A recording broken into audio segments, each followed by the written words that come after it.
Bonjour à tous, merci d'être présents.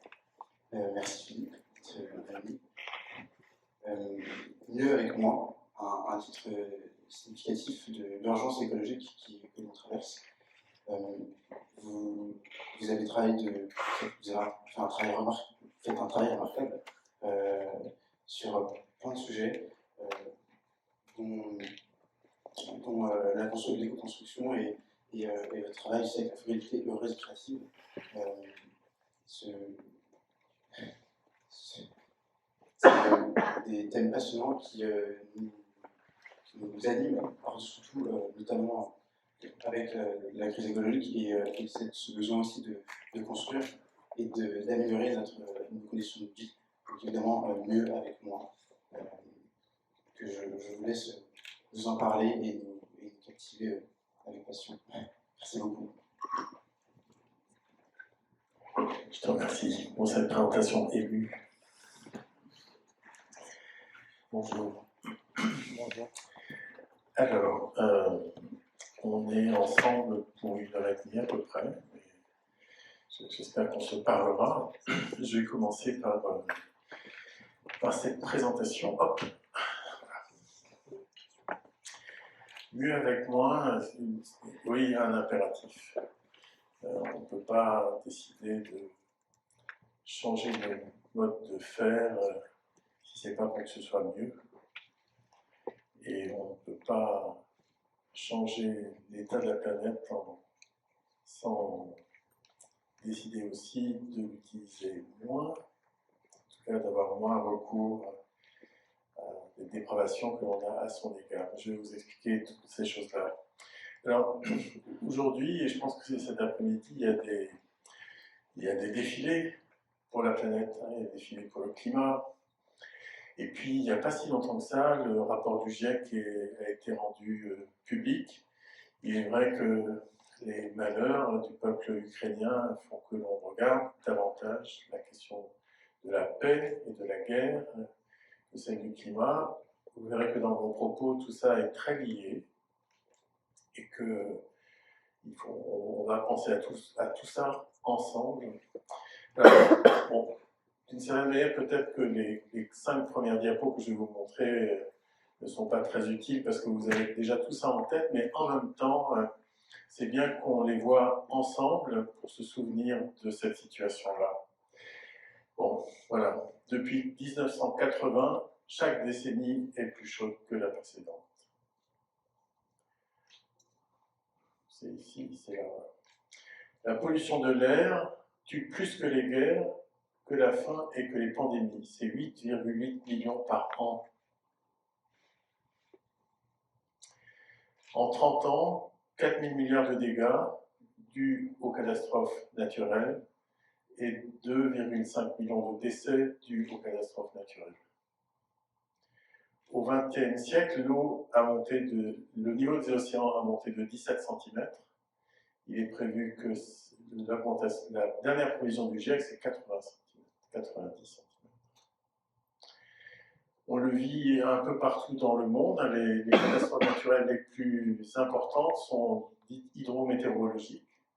Des précipitations très fortes sur un sol qui est un sol soit bâti, soit, on va dire, transformé par l'agriculture qui utilise tellement d'intrants chimiques que la terre elle-même n'est plus perméable. Et un peu partout dans le monde, les catastrophes sont liées à ces dérèglements-là. D'un côté, moins d'eau dans les fleuves et les rivières, de l'autre, des précipitations, des ouragans et des tornades beaucoup plus forts, et de l'autre côté, l'augmentation des températures qui fait que ça brûle partout. Et c'est vrai que la première fois qu'on a vu que ça brûlait en Alaska, on s'est demandé comment était-ce possible que ça brûle, y compris en Alaska, et pas seulement en Californie. La Californie, je ne sais pas si vous le savez, mais les incendies de Californie ont commencé le mois dernier. On n'a pas besoin de l'été maintenant pour arriver à des dômes de chaleur en Californie. Et puis les canicules et les pandémies, tout ça est lié aussi à la disparition des espèces, puisque finalement il y a une seule vie sur Terre, il y a une seule santé, qui nous lie au monde aussi animal, au monde qui n'est pas humain. Et tout ça a des conséquences que l'on a tous vécues et que l'on continue à vivre. Moi, portant le masque, moi je ne le fais pas, je prends la distance avec vous, c'est ça. Et j'ai bien sûr fait tous les vaccins qu'il faut, mais je fais aussi très attention. On voit bien à quel point tout ça a changé notre vie. Alors, je vous parle de l'état de la planète parce que nous le vivons ensemble, parce que c'est cette journée des marches pour le climat, parce que le rapport du GIEC est sorti, mais aussi pour une raison, et qui est celle qui nous rassemble finalement, nous les bâtisseurs, ou vous les futurs bâtisseurs, c'est que la responsabilité de notre milieu est restée absolument inaperçue jusqu'à il y a très peu de temps. Il a fallu attendre 2018 pour que l'ONU annonce que 40% des émissions de gaz à effet de serre ont comme origine le bâtiment et la construction. Donc voilà, nous sommes responsables en grande partie, nous les bâtisseurs, de la situation dans laquelle on est. Je vais vous le dire autrement. Donc 40% des émissions de gaz à effet de serre proviennent du bâtiment et de sa construction. Quand vous prenez l'avion, et à raison, on condamne l'utilisation abusive de l'avion, vous émettez entre 3 à 4% de gaz à effet de serre. Quand vous utilisez un sac de ciment, vous participez à 9 à 7% des émissions de gaz à effet de serre. Donc on peut choisir ses combats. Quand le Danemark a commencé à se battre contre l'avion, ils ont eu raison, ils pouvaient aussi se battre contre le béton. Et ils n'auraient pas eu tort non plus, voire ils auraient été même un peu plus pertinents. 20% des émissions de gaz à effet de serre proviennent des déplacements. Donc si vous enlevez les 2 à 3% de l'avion, tout le reste est terrestre. Et donc moi qui suis urbaniste, qui fait de l'aménagement du territoire, qui suis architecte, je peux rajouter 18% d'émissions de gaz à effet de serre qui me concernent en plus des 40%. Donc on est grosso modo là à 60% d'émissions de gaz à effet de serre qui concernent les bâtisseurs. Vous faites de l'aménagement du territoire et du coup vous êtes concerné aussi par l'agriculture. L'agriculture émet 28%. Donc l'aménagement du territoire, on va dire, c'est 88% des émissions de gaz à effet de serre. Et nous qui sommes architectes, urbanistes, paysagistes, aménageurs, élus territoriaux, nous sommes concernés, parce que c'est nous qui en sommes les responsables, nous sommes concernés par 88% des émissions de gaz à effet de serre. Et pas que ça. Au niveau mondial, 60% des déchets sont issus du bâtiment, que ce soit la construction, la démolition ou l'entretien.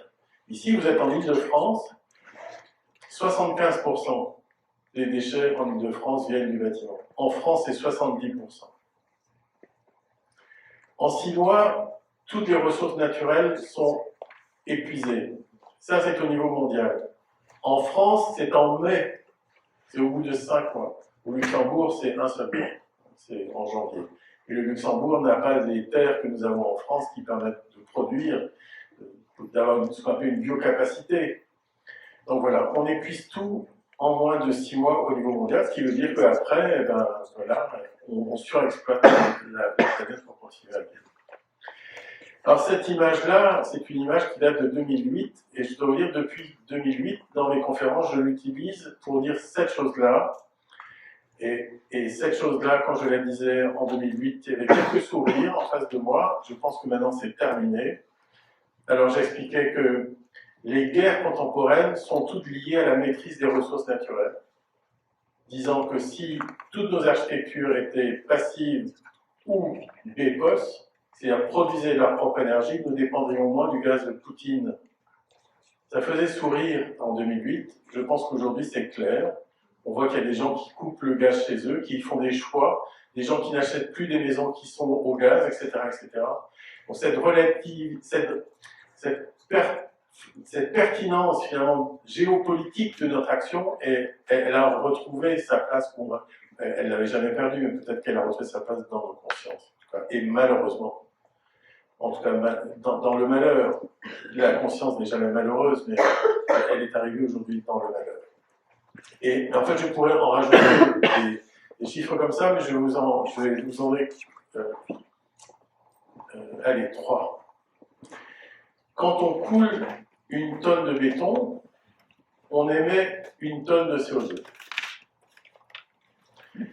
faire un bâtiment en béton, on a besoin pour 1 mètre carré de 800 kg de béton armé. Ce qui veut dire que 1 mètre carré émet 800 kg de CO2. Et regardez bien, baladez-vous dans Paris, mais aussi un peu partout, sous toutes les grues, grosso modo, coule du béton. Donc on ne peut pas continuer à faire ça comme ça. Donc voilà, on ne peut pas. Et il y a 4 ans, on en a eu marre, on en a eu assez. On dit maintenant, mais surtout on arrête. Et du coup, avec Alain Van Arel, ingénieur, et Dominique Gozin-Muller, architecte et auteur, je ne sais pas si vous avez eu l'occasion d'aller visiter l'exposition Terra Fibra qu'il y avait au pavillon d'Arsenal, mais c'est Dominique qui était responsable de cette exposition. Donc avec eux, on a eu le besoin d'écrire un manifeste pour une frugalité heureuse et créative. Alors, on voulait dire, on arrête ça. On arrête les modèles modernistes, on arrête le modèle du XXe siècle où finalement notre relation au monde est confiée à la machine, où on sépare les choses les unes des autres, où on se met à être totalement dépendante de la machine. Si vous voulez un exemple, prenez un bâtiment qui a une structure en béton, qui a 4 façades à peu près pareilles et qui est climatisé. Ce bâtiment-là, vous l'avez partout dans le monde. Partout. Il se moque du contexte culturel, il se moque du contexte climatique, il se moque de tout, et il détruit les cultures urbaines. Et il fait plus que ça, il détruit aujourd'hui le climat. Donc c'est terminé, quoi. On ne peut pas continuer à faire ça. Sinon, c'est nous-mêmes qui nous mettons en situation de suicide collectif, finalement. Donc il faut être frugal en énergie, frugal en matière, frugal en technicité, et frugal en territoire. Alors pourquoi est-ce qu'on a fait ça ? 1, parce qu'on en avait marre qu'on nous fasse des promesses qui n'étaient pas tenues. En 2007, il y a eu une loi qui s'appelle la loi Grenelle 1, et dans la loi Grenelle 1, toutes les architectures neuves construites en 2020 devaient être BPOS, c'est-à-dire devaient produire leur énergie. Et en 2015, elles devaient être passives. Donc, ça sert à quoi de faire des lois en 2007 si on est encore dans une situation qui est, grosso modo, celle de 2007 aujourd'hui. Donc on en avait marre d'attendre, on en avait marre de croire qu'on allait nous donner l'autorisation, on voulait faire. On voulait faire, 1, parce qu'on se sentait responsable, c'est ce que j'ai dit avant, mais surtout parce qu'on sait faire autrement. Autrement, ça sert à rien de se révolter et de dire basta, si c'est juste pour dire, bon ben voilà, on n'est pas d'accord. Non, non, on n'est pas d'accord et on sait faire autrement. Et depuis longtemps, on sait faire autrement. Donc il faut juste décider de le faire et de le faire tous ensemble. On a choisi le terme frugalité et pas le terme sobriété, alors que Cyril Dion et Pierre Rabhi sont des amis et que sobriété heureuse qu'ils utilisent aurait pu être bien. La sobriété a un abord qui me semblait plus négatif que la frugalité, parce que la frugalité c'est le fruit. La frugalité c'est le fruit et ce qui est frugal c'est la récolte du fruit. Et la récolte du fruit est fructueuse quand elle ne blesse pas la terre et qu'elle rassasie ceux qui la font. Et nous, c'est dans cette relation-là que l'on veut s'installer, dans une relation intelligente avec la terre et avec la nature, dont nous sommes des parties, évidemment.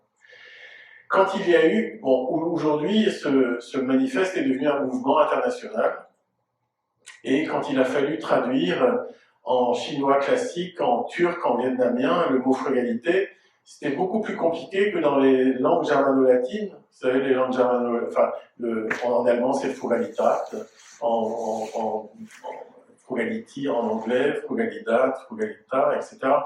Mais dans des langues où il n'y a pas ces racines germano-latines, il a fallu trouver le sens de ce mot.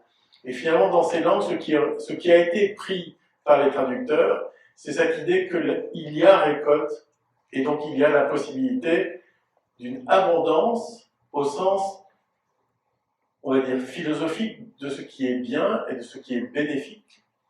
Un bénéfice, c'est pas juste parce que vous avez gagné de l'argent en vendant plus cher quelque chose que vous avez acheté moins cher. Ce qui est bénéfice et ce qui est bénéfique, c'est la conséquence d'une action favorable. Et donc cet emploi de la frugalité comme la possibilité d'une action favorable est tel que dans des pays où on ne peut pas dire qu'il faut faire de la décroissance. Allez dire au Maroc, où il y a un groupe de la frugalité heureuse et créative, allez leur dire qu'il faudrait un peu de décroissance alors que la moitié de la population est sous le seuil de pauvreté. Ce serait indécent. On n'est pas dans cette logique de décroissance, on est dans cette logique de relation intelligente à la nature et à l'inscription de nos activités dans cet équilibre, dans cette justesse. Edgar Morin, enfin j'imagine que vous connaissez qui est ce grand homme-là, Edgar Morin qui va avoir 101 ans maintenant, qui n'en finit pas d'écrire et avec tellement d'intelligence. En 1981, donc vous voyez ça fait longtemps, hein, vous n'étiez pas là, en 1981, il écrit un livre pour sortir du XXe siècle. C'est-à-dire qu'il a compris tous les enjeux et toutes les impasses dans lesquelles le XXe siècle nous installe. Et il écrit ceci. Il ne s'agit pas de remplacer l'idée de progression par celle de régression, c'est-à-dire de substituer une simplification mutilante à une autre. Il s'agit au contraire de considérer en complexité l'idée de progrès. Pour cela, il faut détruire l'idée d'un progrès simple, assuré, irréversible, et considérer un progrès incertain dans sa nature comportant du régret, dans son principe même, un progrès aujourd'hui en crise à l'échelle de chaque société et bien sûr de la planète dans son ensemble. La conscience date de longtemps hein, de la situation dans laquelle nous sommes, et Edgar Morin faisait partie de cela. Je ne suis pas un des membres fondateurs du Club de Rome, mais je suis aujourd'hui membre du chapitre Europe du Club de Rome. Le Club de Rome, en 68, a été le premier think tank sur l'état de la planète et sur l'avenir possible de la planète. En 97, le Club de Rome a fait ce rapport qui s'appelle Facteur 4. Facteur 4, c'est le premier rapport où le Club de Rome parle de l'architecture. Et le sous-titre est absolument passionnant. Le sous-titre, c'est 2 fois plus de bien-être en consommant 2 fois moins de ressources. Est-ce qu'il y a une autre possibilité d'avenir que celle-là? Est-ce que vous connaissez un autre projet d'avenir que celui-là? 2 fois plus de bien-être en consommant 2 fois moins de ressources. Moi, je n'en connais pas.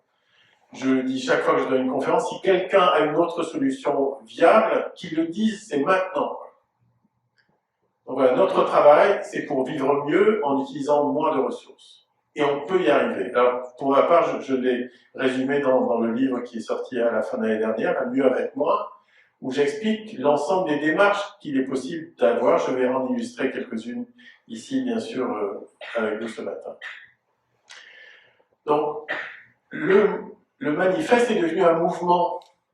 Aujourd'hui, nous sommes à 14 000 signataires. Tous les jours, il y a des signataires qui arrivent. Il y en a une qui est arrivée d'Ukraine hier. C'était totalement émouvant. On lui a écrit pour savoir comment il était arrivé vers nous, finalement.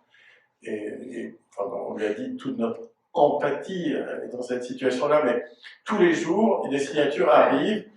Et là, vous avez donc des signatures de tous les départements. Plus c'est sombre, plus il y a des signatures. Je suis breton, vous avez vu la Bretagne.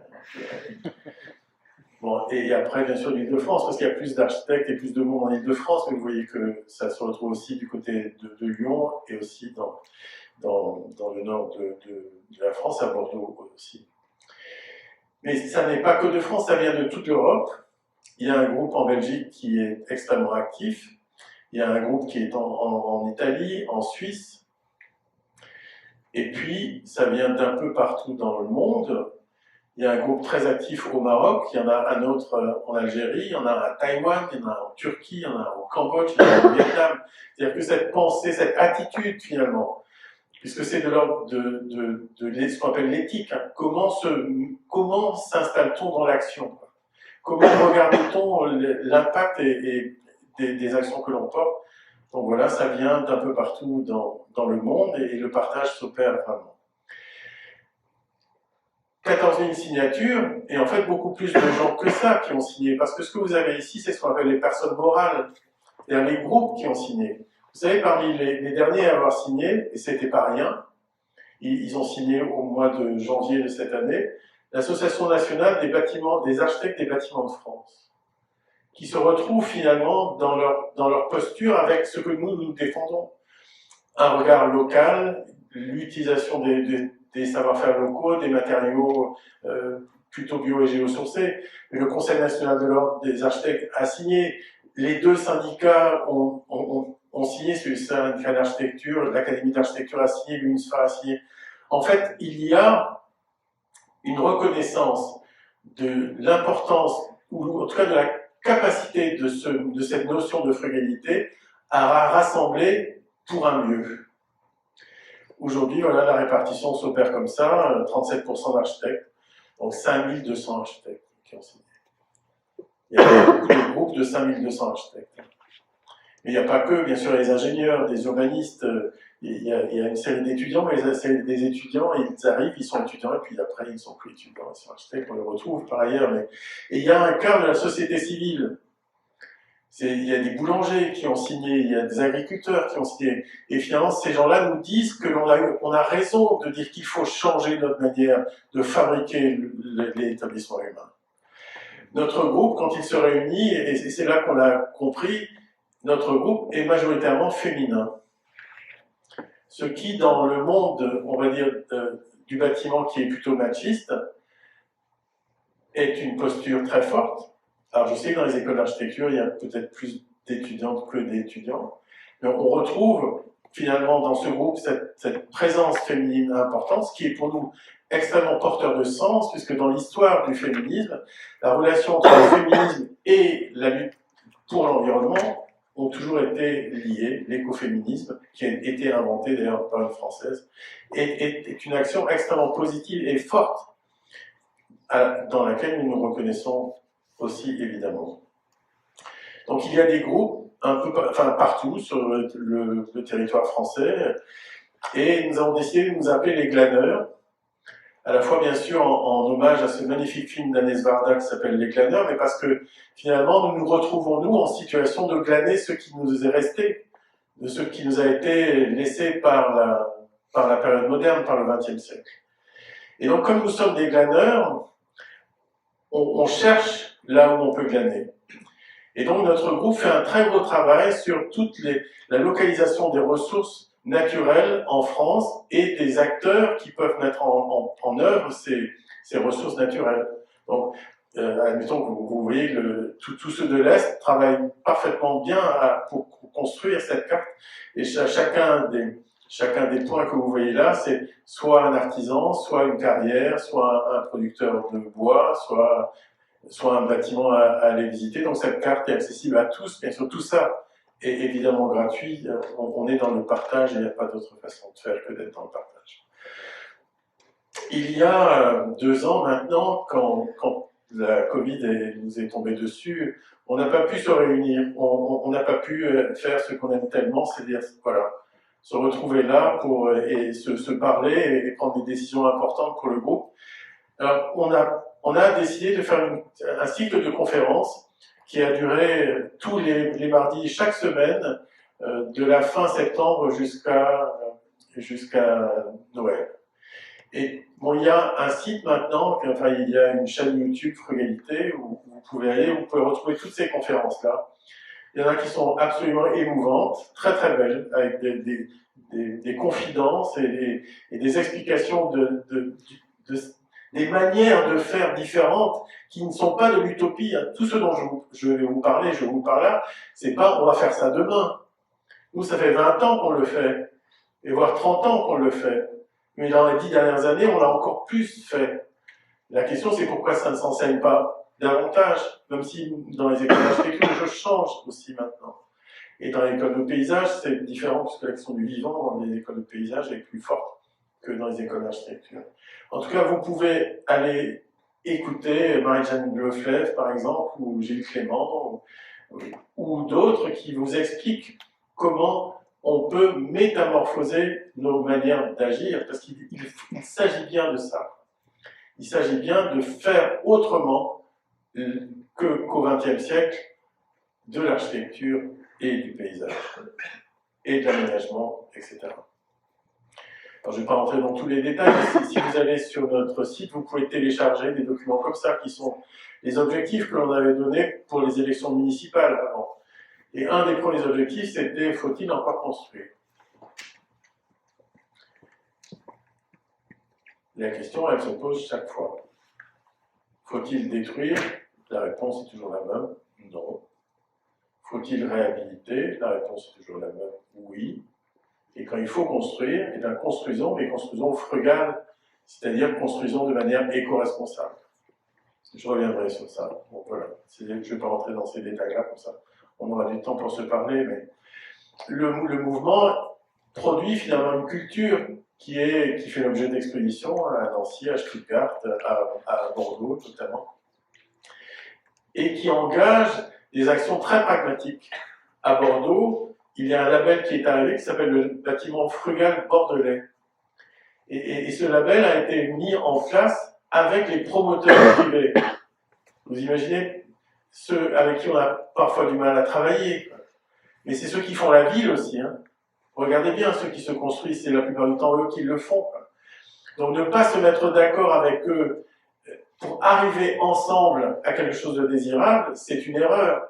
Et ici à Bordeaux, qui a maintenant une municipalité écologiste, ils ont fait ce travail qui a permis que, voilà, aujourd'hui, le label bâtiment frugal bordelais existe pour le logement, existe pour la réhabilitation, existe aussi pour le tertiaire et va se poursuivre. Alors quand je vous dis qu'on sait faire les choses différemment, ben oui. Alors, vous ne connaissez peut-être pas le off du DD, ça fait 10 ans que ça existe. Le off du DD, qui est donc le off du développement durable, tous les 2 ans, a une session dans laquelle il montre des projets qui disent, ben oui, faire autrement, c'est possible, la preuve, on l'a déjà fait. Et donc, si vous allez sur le site du off du DD, vous avez plus de 500 projets aujourd'hui qui montrent tous, donc depuis 10 ans, quoi, que l'on peut faire intelligemment. On n'est pas obligé de couler du béton pour faire l'archi, enfin, pour être clair, comme ça, et peut-être un peu rapide. Mais... Donc, l'off du DD existe, il change de nom. À la prochaine session, off, ça voudra dire oser faire frugal. Les réalisations de la frugalité, ben voilà, il y a des livres qui sortent et qui sont la plupart du temps disponibles aussi en PDF sur le site de la frugalité heureuse et créative, où vous avez des réalisations, oui, région par région, parce qu'on n'est plus du tout dans cette idée qu'on a une architecture générique que l'on peut faire partout. C'est terminé, quoi. On n'y croit plus à ça. 1, les climats sont différents, 2, les cultures sont différentes, 3, les ressources sont différentes. On ne peut plus faire 2 fois la même architecture. Et donc voilà, ces catalogues disponibles permettent, il y en a un qui est en train de se faire sur la région de Lyon, un autre aujourd'hui dans le nord de la France. Et ce livre, il vient de sortir il y a 2-3 jours, là, en tout cas cette semaine. C'est un livre collectif que nous avons écrit parce que la frugalité est bien sûr en technique, et bien sûr sur les matériaux, et bien sûr sur l'énergie, mais aussi sur le territoire, sur la relation à la terre. Il ne s'agit pas de consommer la terre comme on a consommé l'énergie. Il faut au contraire la ménager. Et notre position est de travailler sur cette idée du ménagement, plutôt que aménager, qui renvoie toujours à une posture, on va dire, plutôt productiviste, quoi. Penser le ménagement est beaucoup plus intéressant. Si vous voulez juste un exemple, vous savez ce que c'est qu'une ZAC, une zone d'aménagement concerté. C'est ce qui a détruit à peu près toutes les villes de France et de Navarre avec la même architecture, les mêmes types de programmes, etc. etc.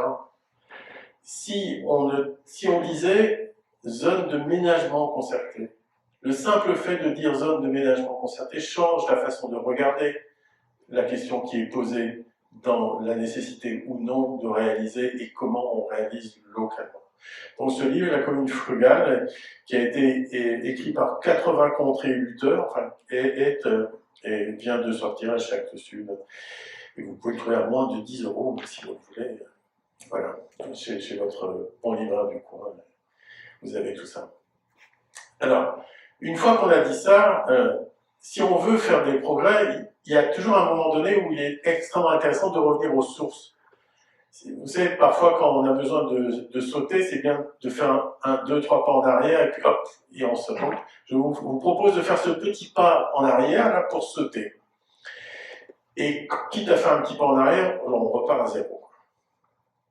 Ce livre, qui s'appelle The Architecture of the Well-Tempered Environment, a été traduit en français, c'est Luc Baboulet qui l'a traduit. C'est un livre de Rainer Badam qui a été le premier livre sur l'architecture éco-responsable, ou en tout cas l'environnement dans la question architecturale. Et dans ce livre, Badam dit « La première chaleur qu'habite l'homme, c'est celle de son corps ».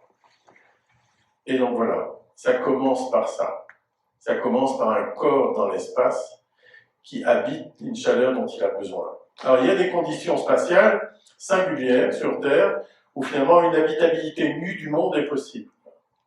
Il y a des climats tropicaux d'une douceur infinie qui fait que l'air et l'eau, on la vit très simplement. Ça n'est pas le cas de tous les endroits. En tout cas, cette condition-là existe. Dans d'autres endroits, eh bien, il faut fabriquer de la fraîcheur. Donc ici, on est en Casamance, et les cases sont avec des impluviums au centre, récupèrent l'eau quand il y en a et apportent une fraîcheur nécessaire dans l'ombre intérieure. Et puis, en fait, ce que montre cette case, c'est que si nous aimons la lumière, nous habitons l'ombre. Et que notre travail est celui-là, de faire en sorte que l'ombre soit bienveillante, accueillante. Le Japon le fait de façon magnifique. À Cuba, ils le font aussi, mais partout. Quand il ne suffit plus de l'ombre, quand le soleil n'apporte pas suffisamment de chaleur pour que l'on vive heureux, il faut construire un feu, et Jack London a écrit 2 très jolis, tout petits livres, qui s'appellent un « Construire un feu » et l'autre « Construire une maison ». Si vous les voyez passer, c'est des tout petits livres à moins de 5 €. Ils sont absolument passionnants. Construire un feu, c'est quoi? Construire un feu, c'est ça. On fait un feu, le feu rayonne, et qu'est-ce que fait un feu qui rayonne? Il déclare un cercle, et bâtir un cercle, c'est bâtir le lieu du feu et le lieu de la chaleur dans laquelle on peut habiter. Et puis après, une fois que l'on sait faire ça, on commence à avoir une relation au climat qui devient savante. Bon, déjà, celle-là est assez savante. Hein. Mobile, intelligent, minimal. Et puis, on continue à avancer dans d'autres types de climats. Et là, je vais vous parler de l'air et du toit. En haut, vous avez une maison martiniquaise, et vous avez un débord de toiture qui vient protéger la maison, qui fait l'ombre sur la maison. Et vous voyez que les fenêtres n'existent pas, enfin ce sont des persiennes qui laissent passer l'air traverse la maison. Et comme il y a l'air qui monte et l'air chaud, vous avez des petites fenêtres en haut qu'on ouvre pour qu'il y ait un mouvement ascendant de l'air. On est à la Martinique, et donc les cyclones, ça existe, et donc il ne faut pas que le toit s'envole. Autrement, ça ne sert à rien d'avoir un toit. Donc, qu'est-ce qu'on fait? On vient ancrer le toit au sol en lui mettant des poteaux. Les poteaux, ils ne sont pas là pour tenir le toit. En tout cas, pour l'empêcher de tomber. Ils sont là pour l'empêcher de partir en l'air. En bas, vous avez une ferme dans le Jura. Et vous voyez, là, la ferme dans le Jura, il n'y a aucun débord de toiture. Là, on n'essaie pas de fabriquer de l'ombre. On a besoin de toute la chaleur sur les murs. Et on ne fait pas de débord de toiture parce que les vents très froids qu'il y a dans ces vallées du Jura peuvent enlever les toitures, au point que vous voyez sur le pignon, il y a une croupe qui est faite pour que les vents forts, finalement, passent au-dessus de la maison.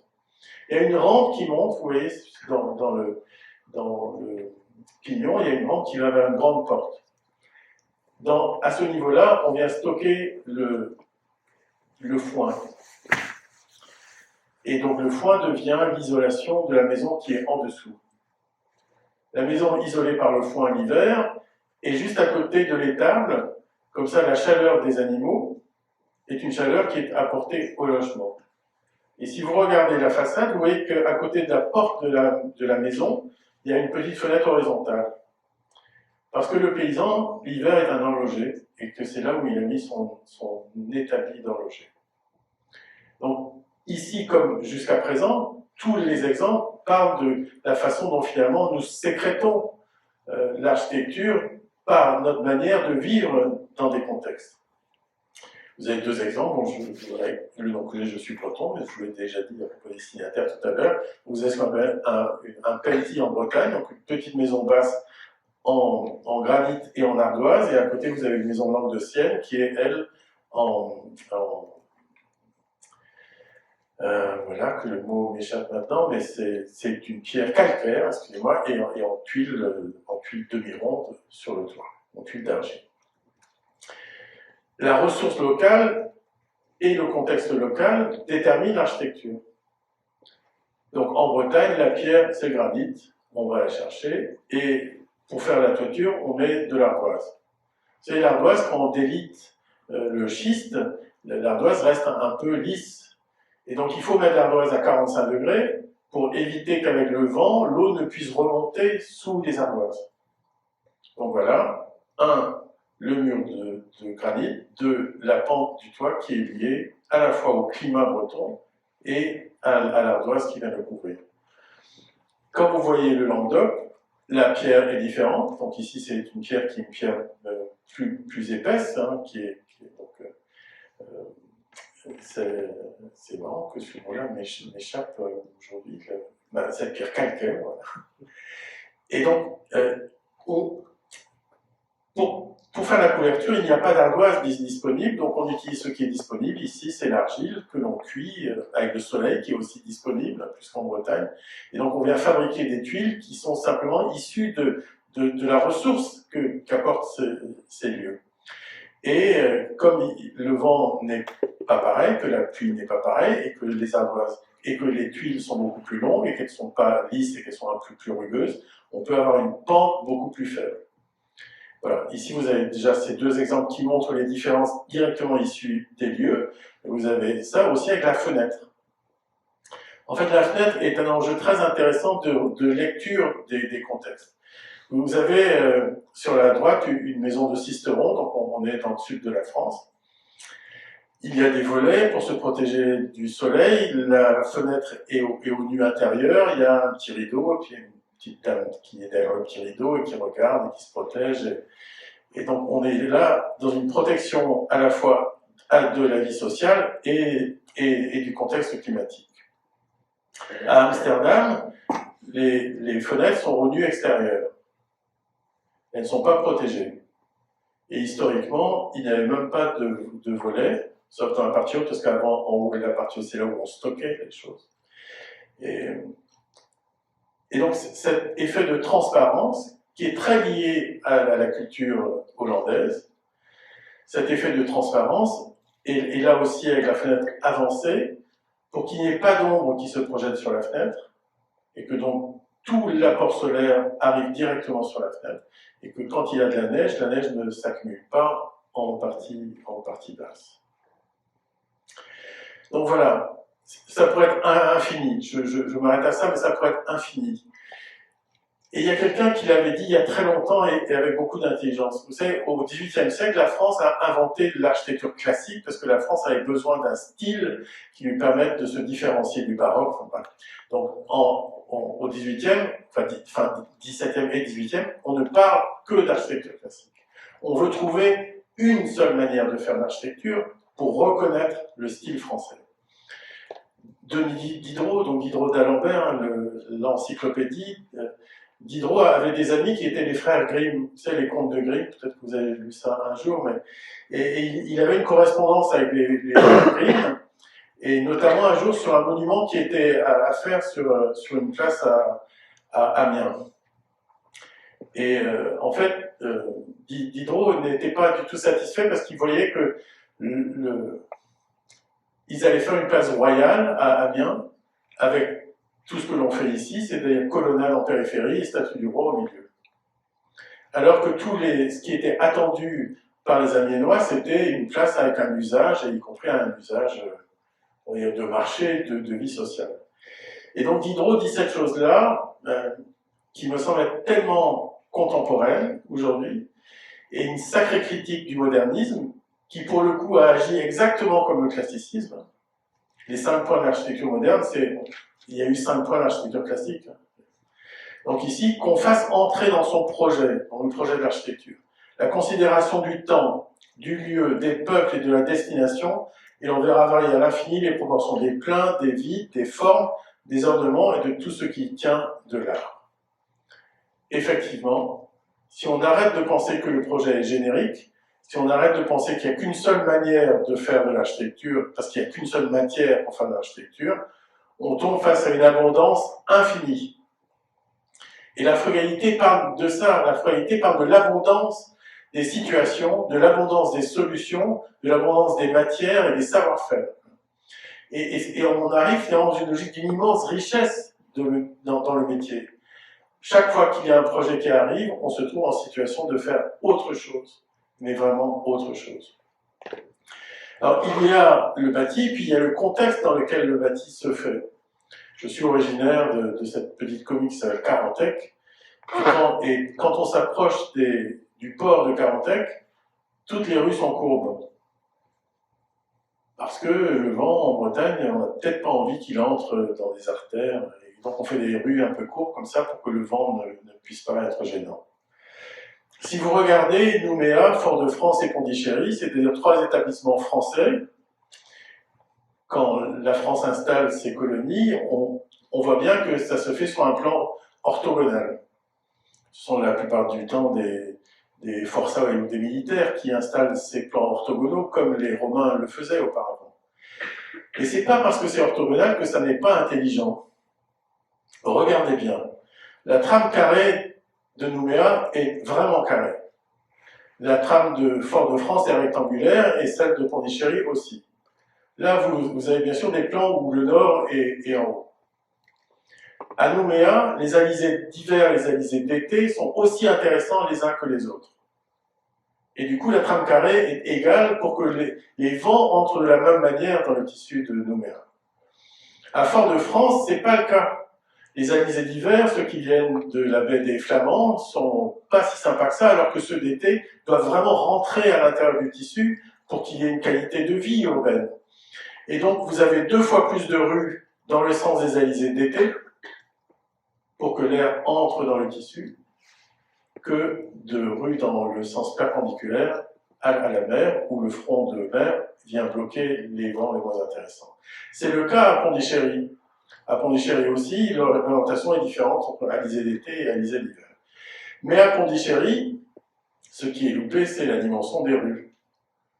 Là, pour le coup, l'Europe apporte une dimension de rue qui ne correspond pas au climat dans lequel elle construit. Et à Pondichéry, vous avez intérêt à porter votre ombre parce que les rues n'apportent pas beaucoup d'ombre, elles sont trop larges. Tout ça, en fait, toutes ces différences, tout ce que j'ai évoqué sur l'architecture, mais aussi sur le contexte urbain et la manière de faire de la ville, tout ça, c'est pour ça. Tout ça, c'est pour être heureux ensemble. Tout ça, c'est pour la communauté, quoi. Pour une capacité à être heureux ensemble et de façon différente. Je dois vous dire, un Fresnos, c'est pas comme le Rio de Janeiro. Et pourtant, on est aussi heureux, hein. Et c'est pas comme la façon d'être ensemble en Afrique ou par ailleurs. Donc, penser finalement la différence, c'est penser la vie dans ce qu'elle s'inscrit dans des milieux. Et ces milieux-là, nous sommes ceux qui aidons à les matérialiser, quoi, à en fabriquer les contextes. Oh, pardon. J'espère que j'ai blessé personne. Donc la frugalité, en fait, c'est une leçon de la nature. La nature ne consomme que ce dont elle a besoin. Elle ne sait pas faire autrement. Quand elle n'a pas besoin, ben, elle n'a pas besoin. Et peut-être qu'en regardant comment la nature agit, on peut nous aussi apprendre à agir. Alors, on parle de biomimétisme, moi je préfère la bioinspiration, c'est qu'est-ce que la nature peut nous aider à comprendre dans ces mécanismes, refaire des formes qui ressemblent directement à celles de la nature, pourquoi pas en ce qui concerne les structures, en ce qui concerne les architectures, ça me semble être plus formaliste qu'apporter vraiment des réponses. Donc là, vous avez quelques-uns de ceux qui nous ont aidés à comprendre finalement comment la nature pouvait nous inspirer. Et la dernière, c'est Janine Vénus. C'est celle qui a mis au point la notion de biomimétisme.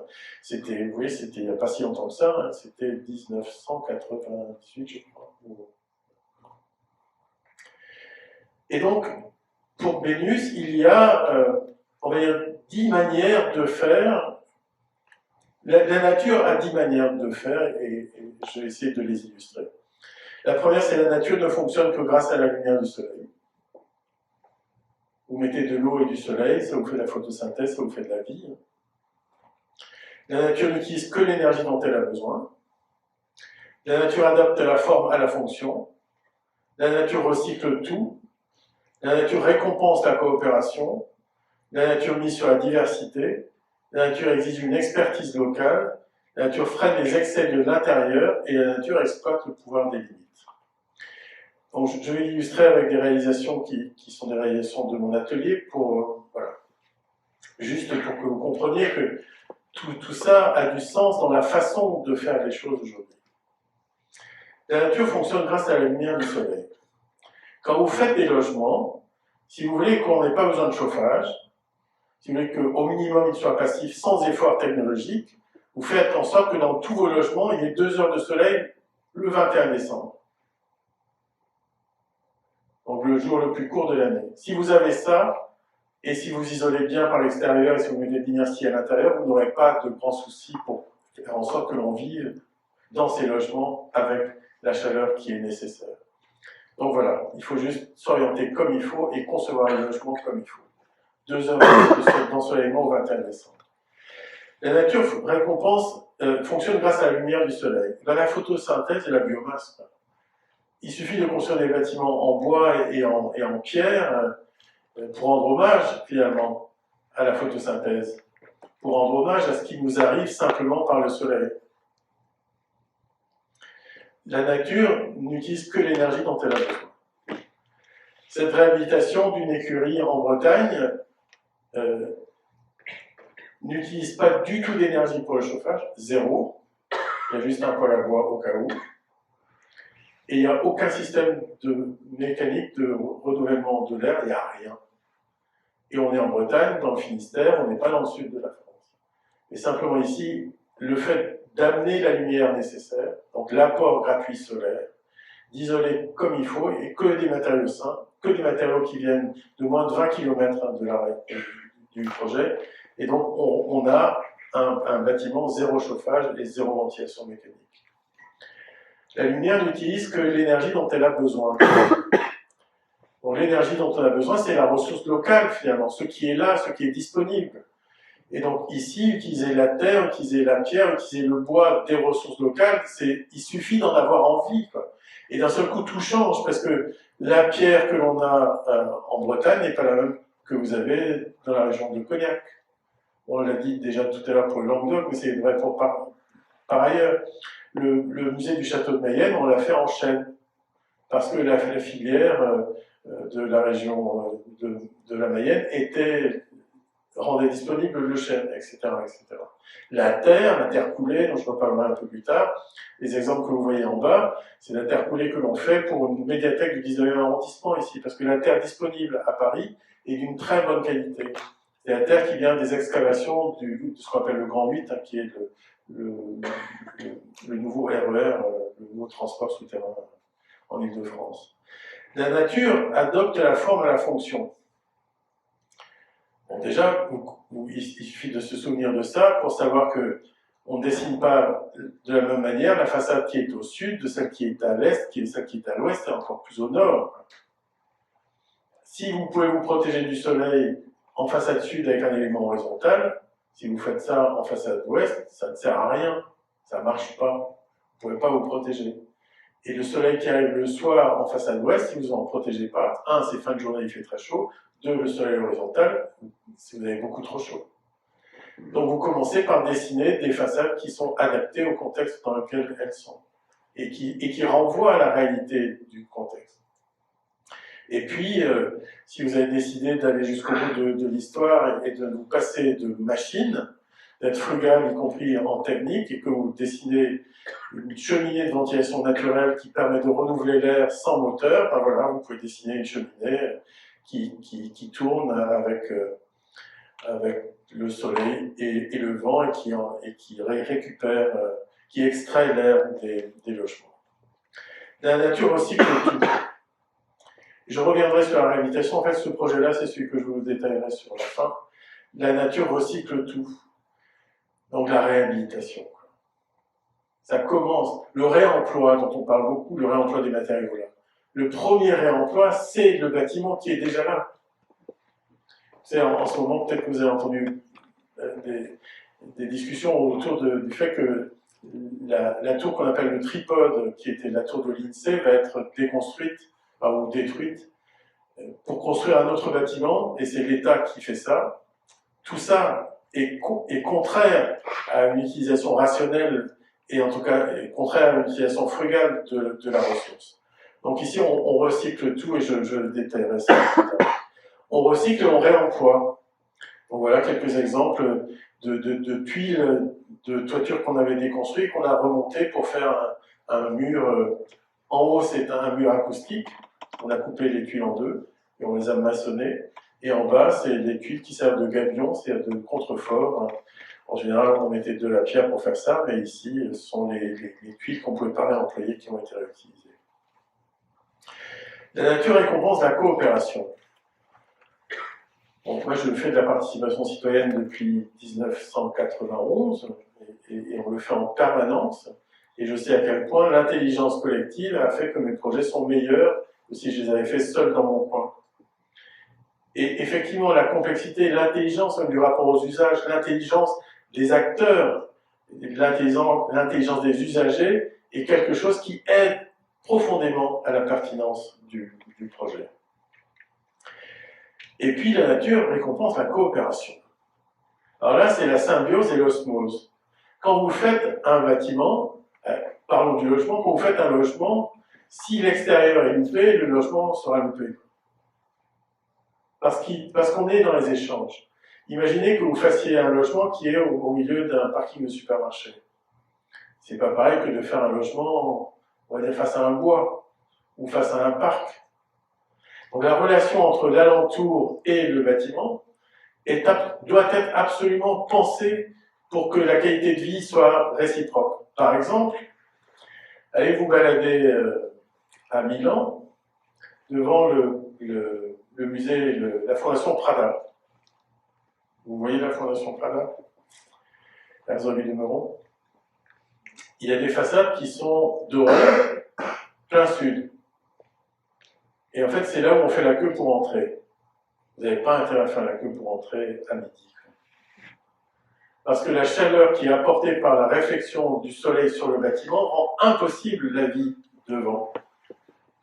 Donc vous voyez, la réciprocité, c'est pas juste je mets des arbres d'un côté pour qu'on vive bien à l'intérieur. La réciprocité, c'est je fais en sorte que mon architecture est ce qu'on appelle un albédo, c'est-à-dire une capacité à ne pas augmenter l'effet de chaleur à l'extérieur, de telle manière que l'on vive bien à l'extérieur. La nature mise sur la diversité, ben voilà, c'est aussi la mixité sociale. Dans ces écoquartiers des Noé, on a mélangé les typologies de logement, de telle façon que ce ne soient pas les mêmes familles, que ce ne soit pas, qu'il n'y ait pas juste une catégorie sociale qui habite à cet endroit-là, mais qu'il y ait des vrais échanges qui sont utiles pour la vie urbaine. Et la nature mise sur la biodiversité. La diversité, c'est aussi la biodiversité. Et la biodiversité, eh bien, ça demande d'accepter notamment, et je vais revenir sur celui-là aussi, que l'eau arrive. Parce que l'eau, comme le soleil, c'est la vie. Et il ne faut jamais dire à l'eau, tu ne viendras pas. L'eau, elle arrive en courant. Elle est beaucoup plus forte que nous. Et la nature est plus forte que nous. La nature exige une expertise locale.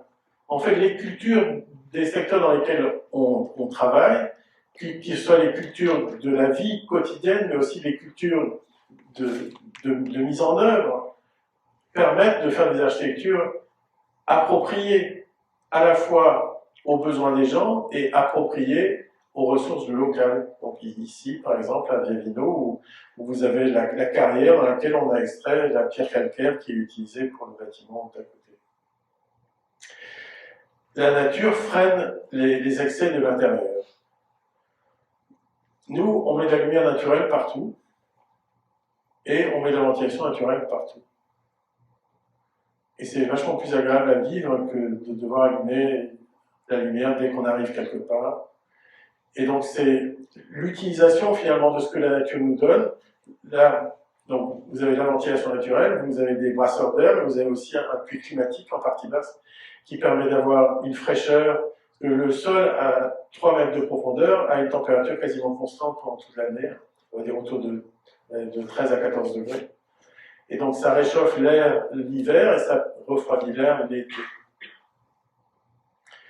La nature exploite les limites, donc ici la limite c'est comment peut-on accepter que l'eau arrive et nourrissent et rendent encore plus passionnant le paysage qui émerge et qui fait que finalement la flaque qui est créée en hiver est l'espace où les enfants jouent en été, sachant que même dans la flaque d'eau, les enfants jouent en hiver.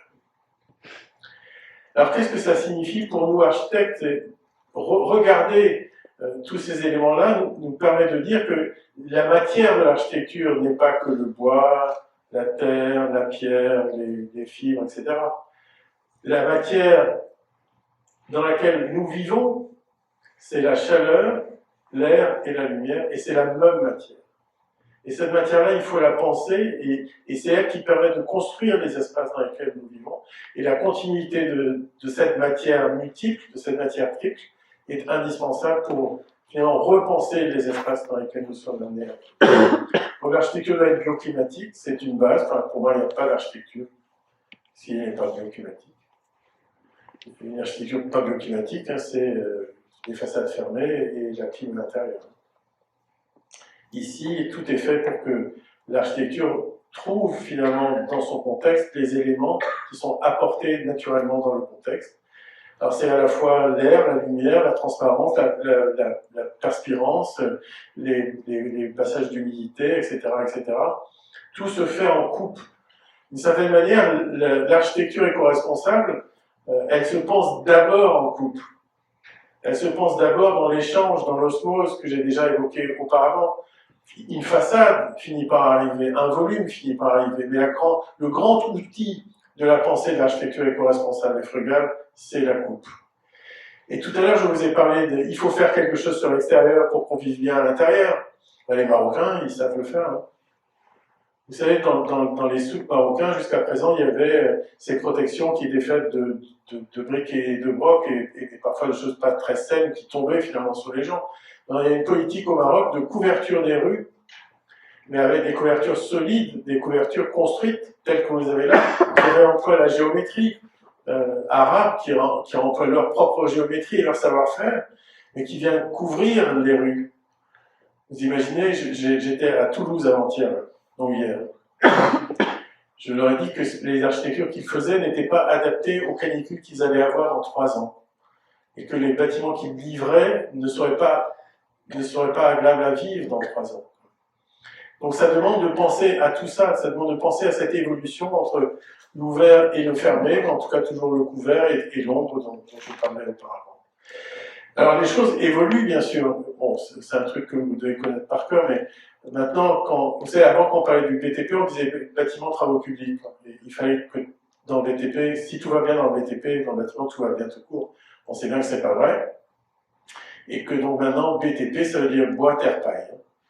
Et qu'on agit en utilisant beaucoup plus de bois, de terre et de paille que par ailleurs. Donc ici, vous avez un de mes bâtiments de l'ARIA, près de Toulouse, à Cornebarieux, qui est un bâtiment en bois, en terre crue, en ventilation naturelle, et avec une utilisation de la toiture au même titre que tous les espaces. Et voilà. Vous avez ici cet usage qui mélange intérieur et extérieur. On ne sépare plus les choses. On fait en sorte qu'il y ait des imbrications des espaces.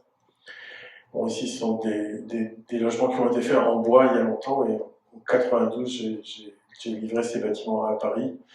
Ou ici, ce bâtiment à Anglette, qui est une structure en bois qui vient juste se poser de façon très légère à l'entrée du parc écologique Isadia. Malheureusement, ce bâtiment est parti dans les flammes de l'incendie d'une forêt il y a 3 ans. C'est une de mes plus grandes tristesses d'architecte. Et avec le bois, ben voilà, on peut construire en hauteur, mais ça on le sait bien aujourd'hui. Il n'y a aucun souci pour changer les mises en œuvre avec des techniques qui sont des techniques contemporaines. On peut faire ce qu'on veut, y compris ce que vous voyez là, qui est une verticale de plus de 60 mètres. Et qui se portait intégralement, sans un seul voile de béton. Rien. Celui qui a gagné a dit, moi je fais des tours depuis longtemps, je sais à quoi sert le béton. Donc il a fait un socle en béton, un noyau en béton, et après il a mis tout ça de bois. Et voilà, il faut refuser ce type de mensonge. On est capable de faire des architectures hautes, intégralement en bois, ça a déjà été réalisé par ailleurs. Ça n'est même plus... Et alors, on peut faire haut, on peut faire large. Ici, c'était une église à Notre-Dame-du-Lot dans les Hautes-Alpes. Et puis, donc la terre, le premier bâtiment en bois que je vous ai montré, là, celui sur le toit desquels on pouvait marcher, possède un amphithéâtre qui est un mur en briques de terre compressée, donc c'est de la brique de terre crue, hein, et qui est le premier mur de briques de terre compressée porteur d'un plancher accessible au public dans un bâtiment public. Parce qu'on doit passer notre temps à faire la démonstration que c'est possible, alors qu'évidemment c'est possible. Mais la loi française ne nous aide pas vraiment sur ça. Et donc voilà le mur en question qui tient et qui tient très bien. Et la brique de terre compressée que l'on retrouve ici en parement des volumes techniques autour de la salle de spectacle. Et la terre et la pierre, ben voilà, on la retrouve ici dans le petit volume musée du centre du pôle touristique de Gavino. Au sol, c'est de la terre battue qui est stabilisée avec de l'huile. Les murs, ben voilà, c'est la pierre calcaire qui a été prise dans le trou que je vous ai montré tout à l'heure. La toiture, la sous-face de la toiture, c'est du peuplier des Cévennes. Et donc vous voyez là une couleur qui n'est pas une couleur bretonne, qui n'est même pas une couleur du nord de la France non plus. Ces architectures-là sont toutes liées à leur contexte. C'est le même projet. Et on voit bien que on sait à quoi sert Londres. Regardez où les gens se sont installés, simplement. Et la terre, c'est aussi la terre cuite. Les tuiles qu'on met sur la toiture peuvent devenir des mouchards à biais. Donc, tous les outils que l'on a peuvent être utilisés différemment, juste pour fabriquer ici une cage d'escalier où l'air passe et où on n'a pas trop chaud en été, parce que l'air passe. Pareil, la pierre, ici, à Mystera, est une pierre qui est une pierre issue du pays de Cognac, qui est une pierre calcaire très blanche. En Bretagne, ben voilà, c'est le granit. Et à nouveau le granit, cette maison dont je vous ai déjà parlé un peu plus tard. Et on est de retour ici, entre Nîmes, du côté de Nîmes, où on a à la fois le calcaire, un calcaire tendre, le calcaire clair, et un calcaire beaucoup moins tendre, que l'on met à l'intérieur et à l'extérieur, parce que celui-là, il peut résister au gel, l'autre ne peut pas résister au gel de la même manière. Et puis la paille. Donc ça, c'est le Conservatoire botanique national de Brest que l'on vient de terminer, qui est le plus grand bâtiment de l'Ouest isolé en paille, où on est à la fois en bois, en acier et avec des isolations en paille. Et c'est la paille, mais c'est aussi le jonc. On a livré récemment le parc des Bruyères à Rouen, où toutes les architectures sont en bois. Elles sont isolées avec évidemment des isolants qui sont des isolants biosourcés. Et la petite maison du fermier est une maison qui est couverte de chaume. Ce ne sont pas les dernières photos, mais là aussi, tous les matériaux sont utilisés pour ce qu'ils, pour leur origine et parce que voilà, parce qu'on va arrêter de blesser la terre.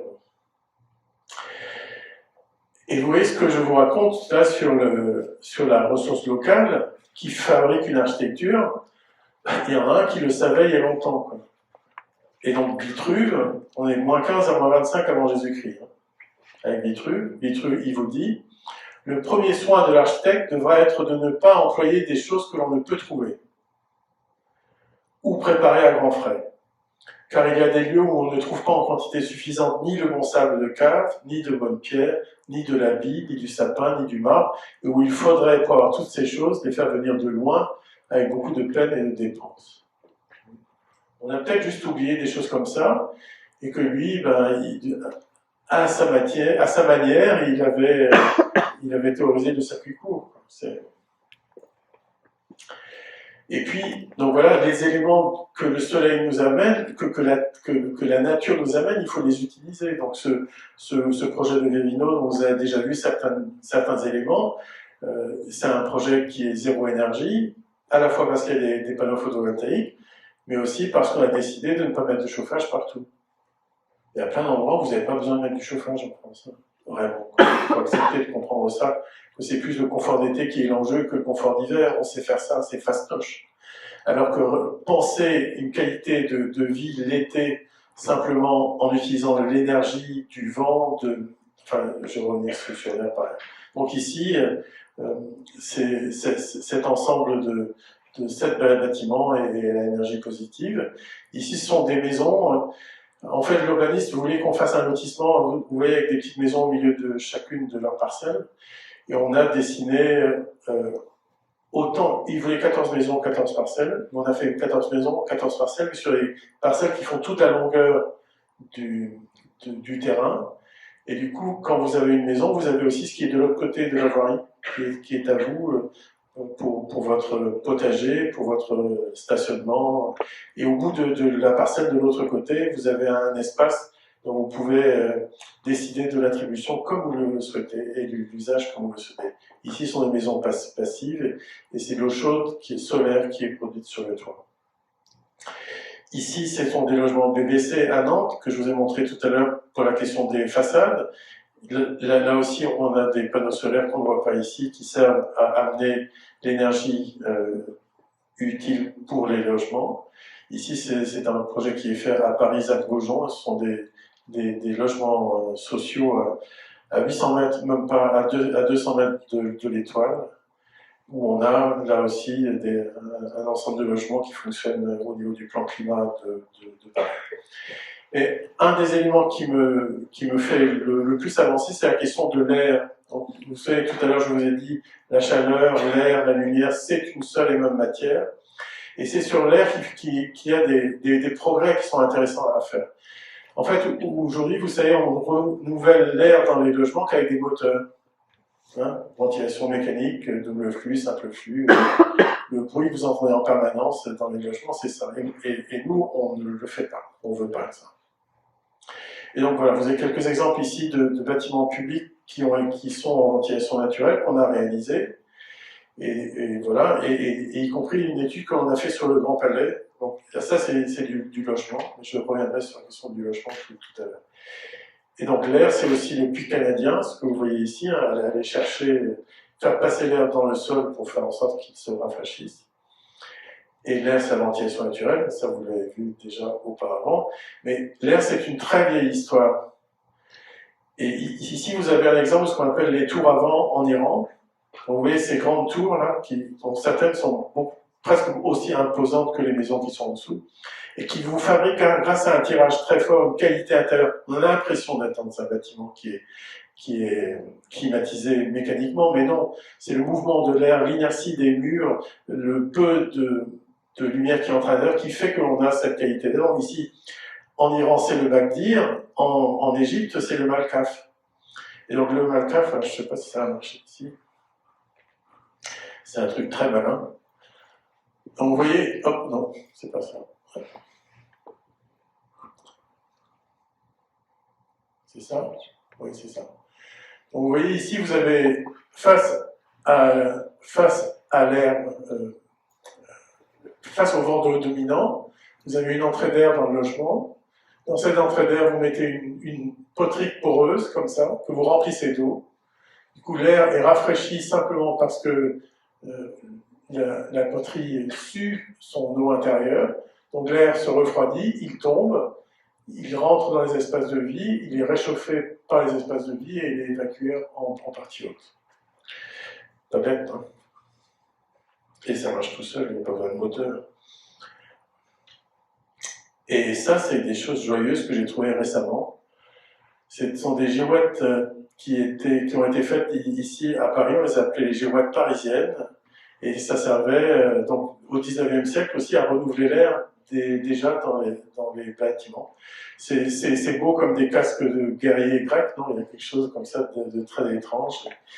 Et voilà, ça me fait penser bien sûr à mes girouettes, mais voilà.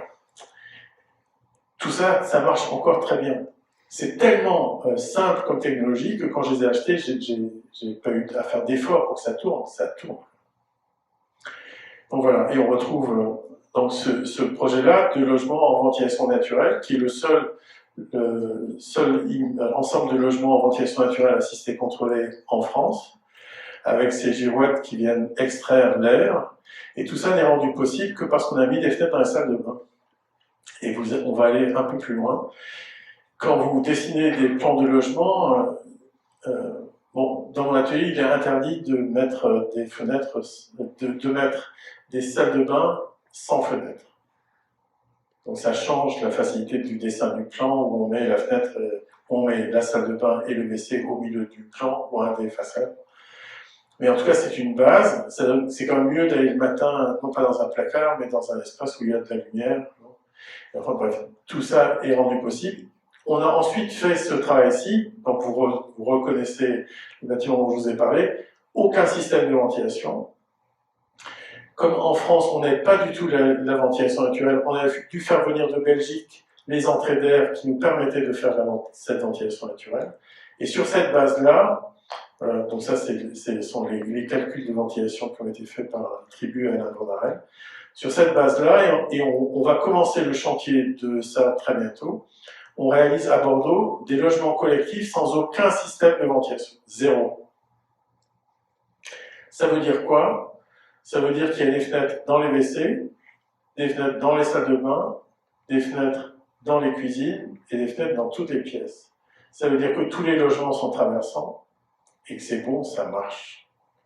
Donc, comme l'air, c'est la santé publique, l'État est d'accord, le ministère nous a donné l'autorisation de le faire, le PUCA nous accompagne et le CEREMA va monitorer tout ça pour montrer que le renouvellement de l'air fonctionne. Donc ici, ça ne peut pas tomber en panne, les tubes ne peuvent pas être sales, tous les matins, vous ne faites aucun placard quand vous vous réveillez. Vous allez face à la lumière, face à l'air, et vous vivez beaucoup mieux. Le mieux avec moi, pour moi, c'est ça. Vous voyez? Mieux, c'est-à-dire de la lumière et de l'air dans toutes les pièces, et moins, zéro machine. Voilà.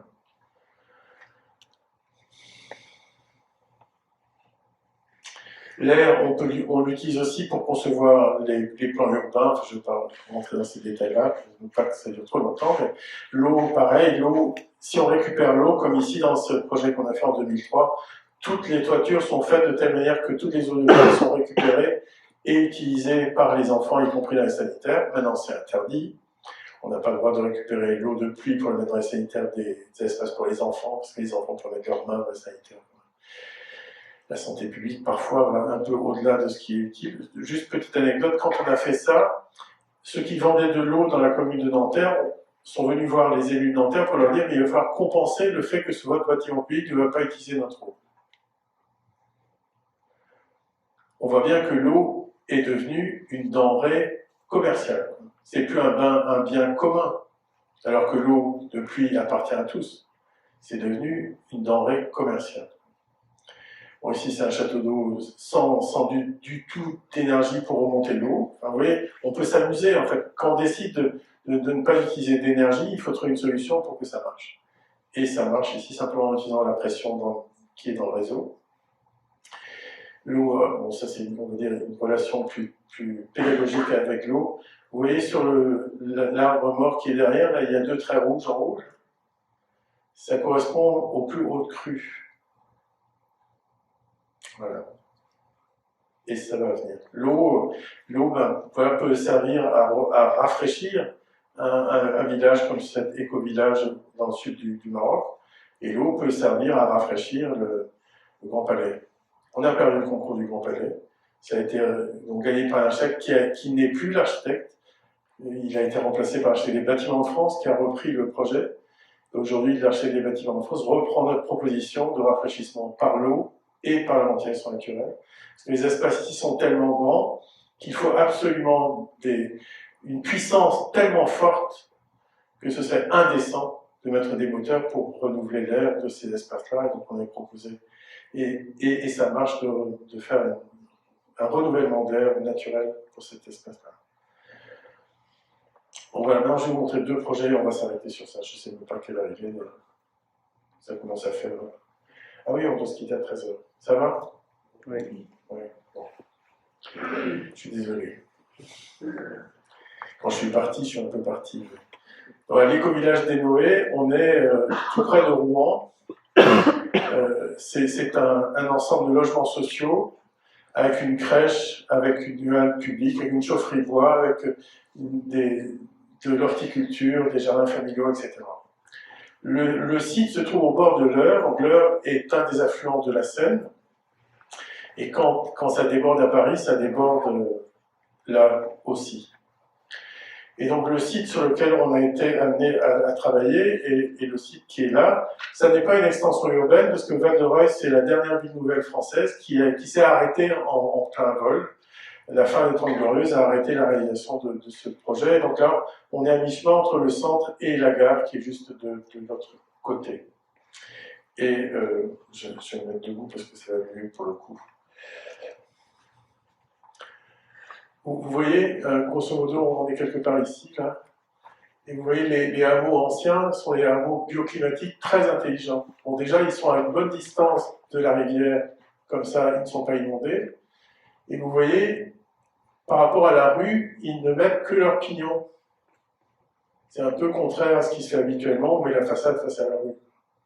Et donc, ils mettent les pignons face à la rue, de telle manière de mettre leur façade nord fermée face au vent du nord, puisque dans cette vallée de la Seine, les vents du nord sont très violents et très forts, et là, du coup, ils récupèrent que le sud, qui est donc la solarisation idéale.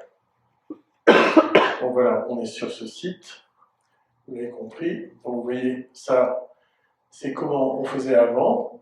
Ça, on se demande qui a autorisé ça. Mais pourtant, c'est là. Ils vont avoir des soucis, un de ces quatre.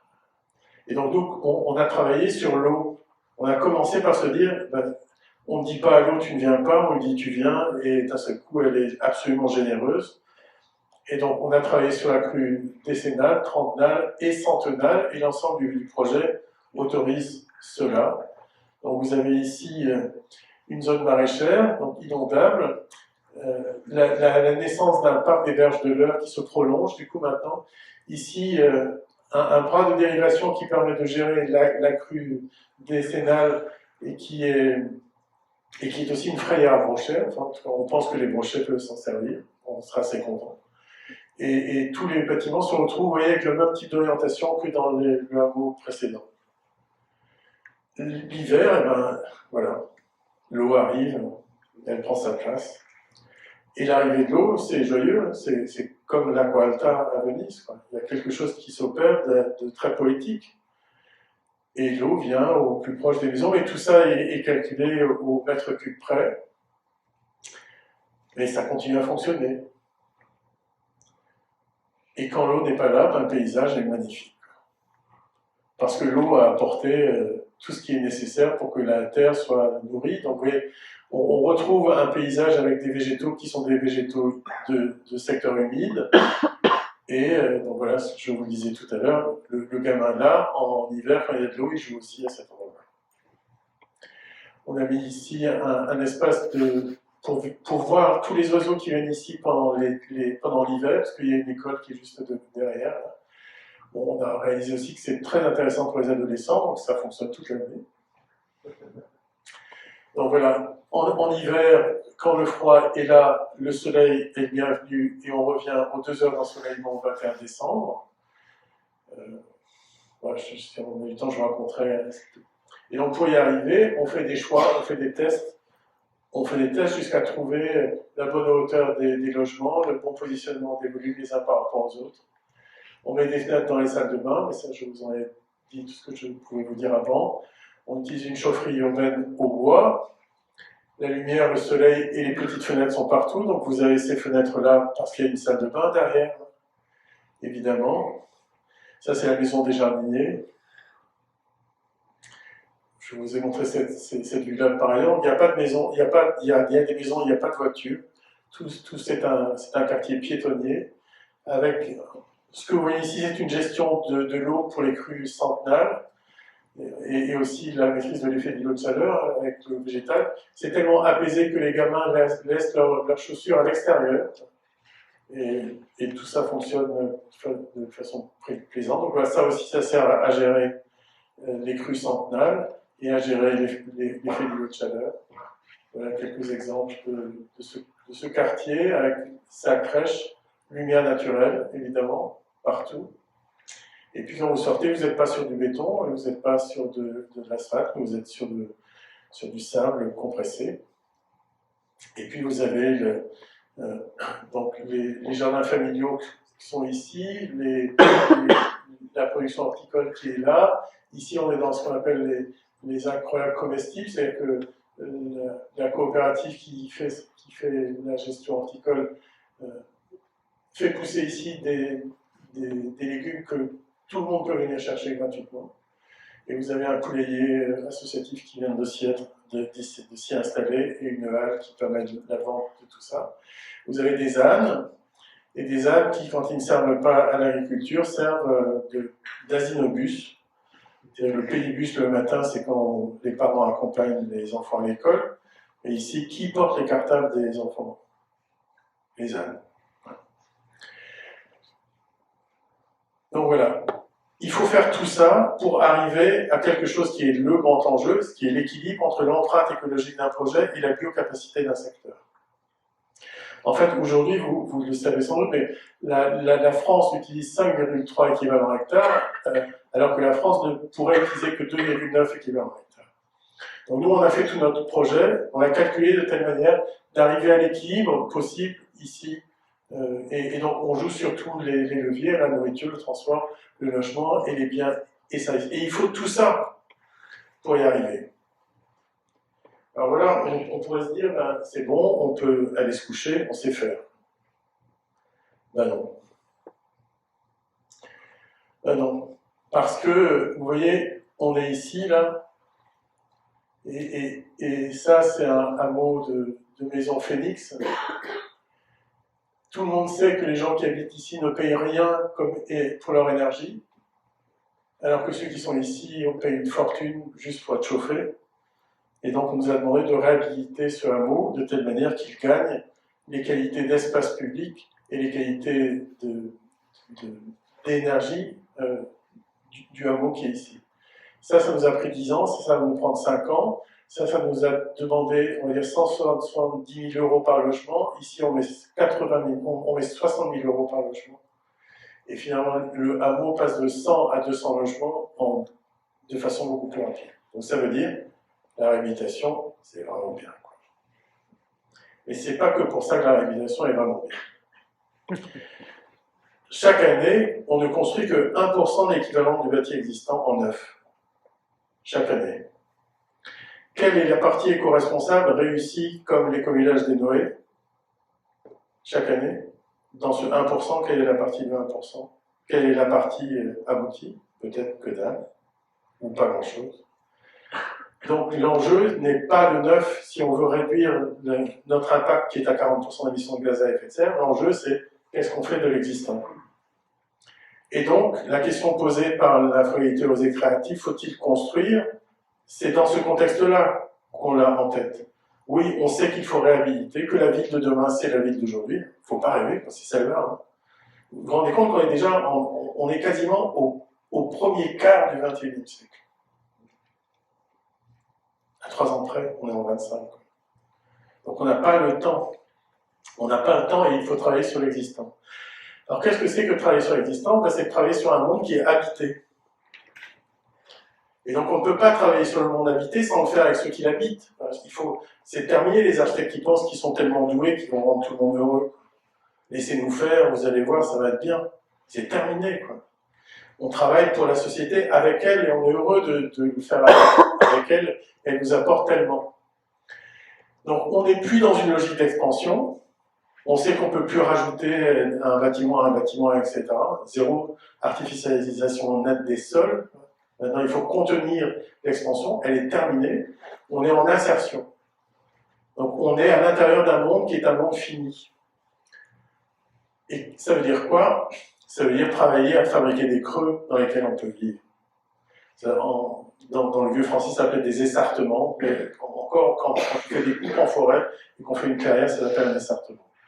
Et donc voilà. Ce bâtiment-là, c'est la médiathèque du 19e arrondissement de Paris et la première maison des réfugiés que l'on est en train de faire. Donc on est à Paris. Hein. On est place des Fêtes. Et ça, c'est le lycée hôtelier Jean Carré.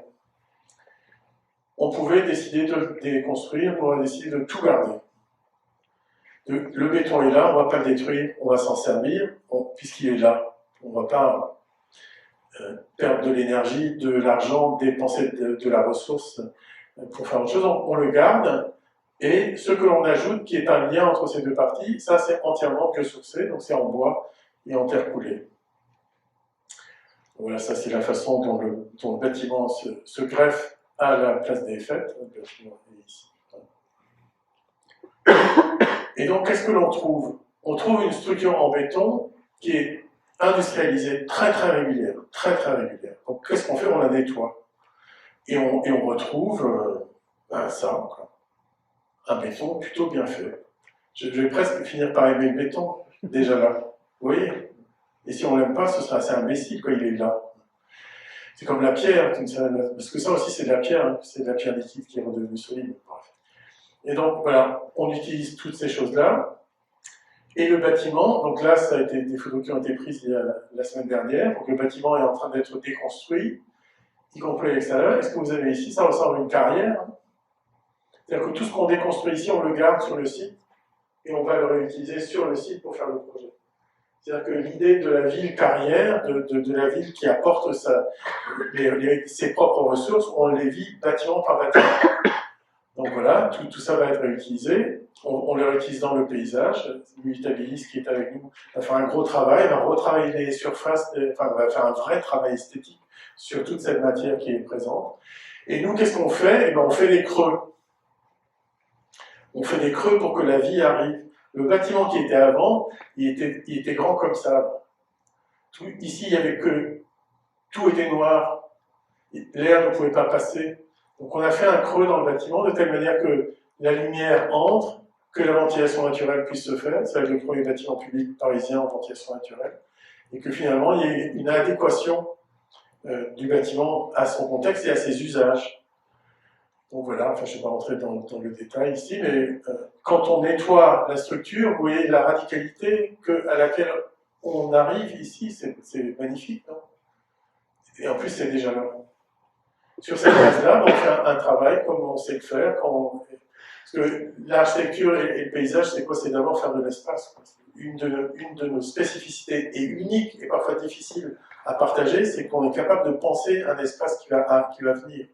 Nous, on sait faire ça et donc travailler en intérieur, c'est essentiellement ça.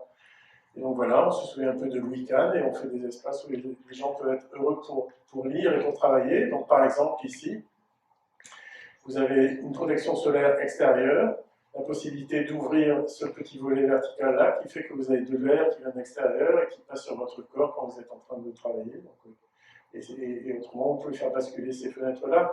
Donc il y a simplement un rapport, on revient à l'histoire de l'homme habite d'abord le chair de son corps, mais après il a besoin de l'air et de l'eau pour être heureux. Donc on retrouve ça partout.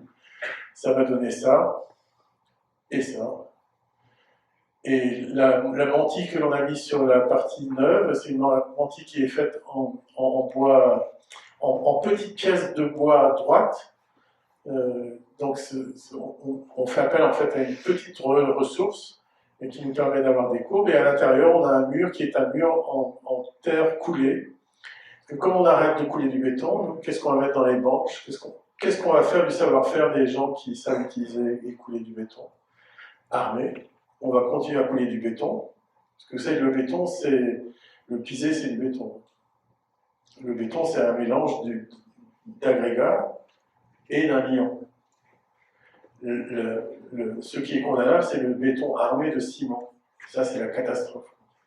Mais faire ce béton de terre, ce béton de terre, ça n'a que des intérêts et des valeurs écologiques.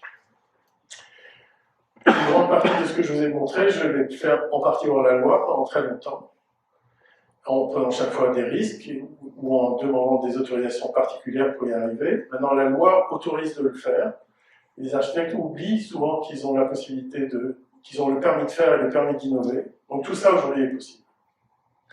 Mais il faut simplement faire en sorte que vos maîtres d'ouvrage travaillent avec vous. Et je vais terminer sur ces 2 diapos, non, 3 diapos. Pardon. Qui renvoie à une question culturelle. Bon, la frugalité aujourd'hui, elle est présente dans les discours et dans la culture de l'architecture. L'architecture d'aujourd'hui a fait un numéro sur la démesure, sur le bigness, en posant la question, mais est-ce que dans ces temps de frugalité, on peut encore faire d'une œuvre architecturale. Et dans le même temps, Antoine Picon répondait, les tours démesurées, les grands programmes de musées culturels, etc., ça ne peut pas faire le quotidien d'architecture. On est là pour le quotidien du petit homme, disait Alvarado. Je pense que ce qu'il va falloir réapprendre à faire, c'est réinventer une architecture de qualité qui soit frugale, alors qu'on a vécu ces 20 dernières années dans une espèce de démesure où tout le monde voulait être 20 coups de son dos. Il va falloir changer d'époque et ça va être compliqué. Et c'est la situation dans laquelle on est. Et quand vous regardez les œuvres de ces architectes étrangers qui ont signé la frugalité aux créative, dites-moi que ce n'est pas de la belle architecture. Quand même. Anna Heringer n'est pas une bonne architecte.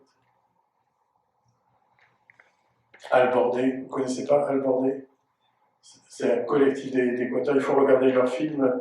Et peut-être que l'UNEAC un jour pourra projeter le film qui s'appelle Hace mucho con poco, qui est un bijou sur le travail qui est fait par Albordé. Et voilà, vous avez tous ces architectes-là qui sont engagés dans la question de la frugalité et qui sont des signataires du manifeste et qui montrent que l'architecture est possible, évidemment. Quoi. Et que ça ne va pas être aussi dur que le pense du tout Antoine Picon. C'est déjà là. C'est déjà là et c'est déjà beau. Et comme on est heureux, j'ai laissé la dernière diapo, comme ça c'est réglé, Edgar Morin a signé le manifeste. C'est quand un monsieur de cette intelligence-là, on ne signe pas le manifeste en disant c'est bon, vous avez ma signature. Il vous dit pourquoi il va signer le manifeste et il vous fait un conseil tant qu'à faire. Et donc il nous a dit, vous savez, les sociétés, les civilisations liées à la frugalité et à la sobriété ont toujours fait de grandes fêtes pour compenser. Et donc nous avons inventé la fête du soleil. Pour la première fois, elle s'est tenue près de Rennes l'année dernière. On l'appelait le rayon de soleil parce que c'était juste pour le tout début. La fête du soleil se tiendra bien cette année. Et pourquoi on fait la fête du soleil? Vous avez compris, si vous vous souvenez de Janine Bénus, hein, parce que tout vient du soleil. Et tous les jours, le soleil nous apporte plus d'énergie que ce qui est nécessaire à tout l'établissement humain en quelques minutes. Il faut peut-être arrêter les centrales nucléaires. Voilà.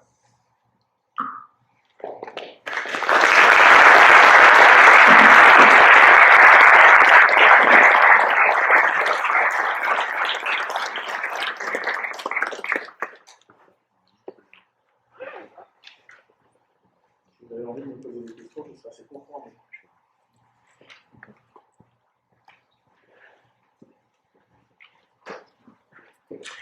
En fait, je me suis laissé aller. Bonjour, je voulais vous demander à quel moment et dans quelle mesure la participation citoyenne elle intervient dans vos projets. En fait, je vais raconter une petite histoire.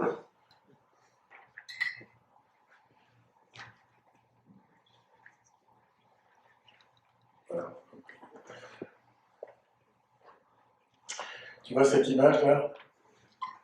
Bon, elle est petite, mais tu vois la main de la dame sur son visage, là, comme si c'était une catastrophe. J'adore cette image, hein. C'est un peu comme un tableau flamand à la présentation de l'enfant, tout le monde, mais c'était ça. En fait, pardon. Ça, c'est pour le projet dans lequel je fais des logements où il n'y a pas du tout de système de ventilation mécanique ni autre. Le maître d'ouvrage, qui est Aquitanis, qui est Bernard Ban, qui est aujourd'hui le maire adjoint chargé de l'urbanisme résilient de Bordeaux, lance un concours pour 120 logements. Et donc il retient 3 agences d'architecture et il nous donne le programme en ajoutant finalement, si pour donner du sens à ce projet, plus écologique tu meurs, ce serait bien. Donc mes 2 confrères dessinent 120 logements. Et moi, je ne peux pas.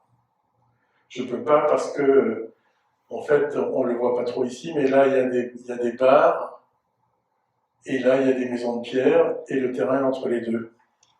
Et donc, c'est un terrain qui est entre un habitat social pauvre et des gens qui sont des bourgeois, enfin, une situation de bourgeoisie. Et donc, qu'est-ce qu'on fait de ce site-là? Qu'est-ce qu'on fait pour que ce site devienne un partage?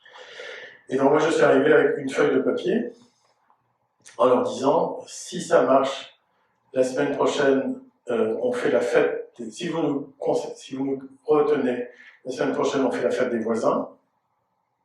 Vous présentez notre équipe en disant rien n'est dessiné, mais cette équipe-là, le mois prochain, va faire un bivouac sur place.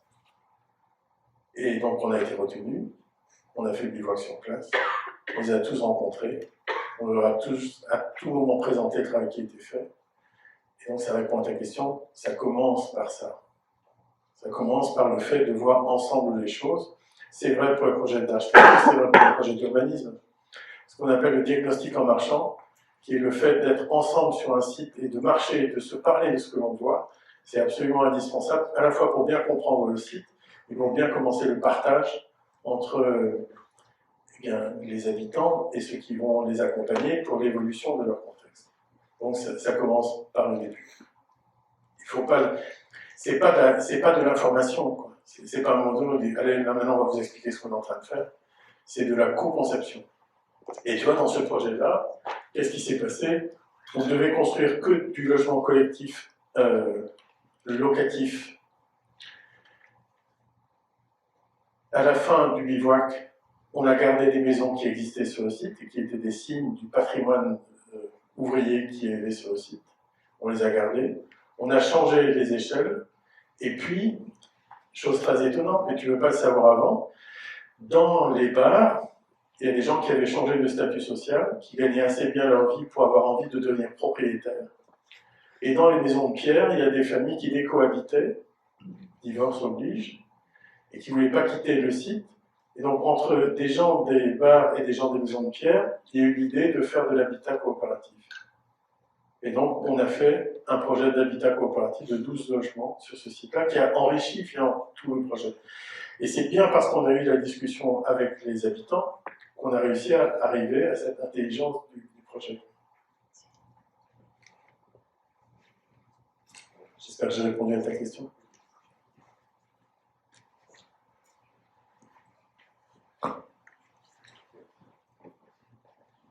Bonjour, merci pour votre conférence très intéressante.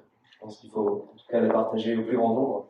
Aujourd'hui, moi, je me pose beaucoup de questions, étant en Master 2 à l'école de Lyon, et suivant donc une spécialisation qui se concentre notamment sur l'architecture, les ressources et la résilience.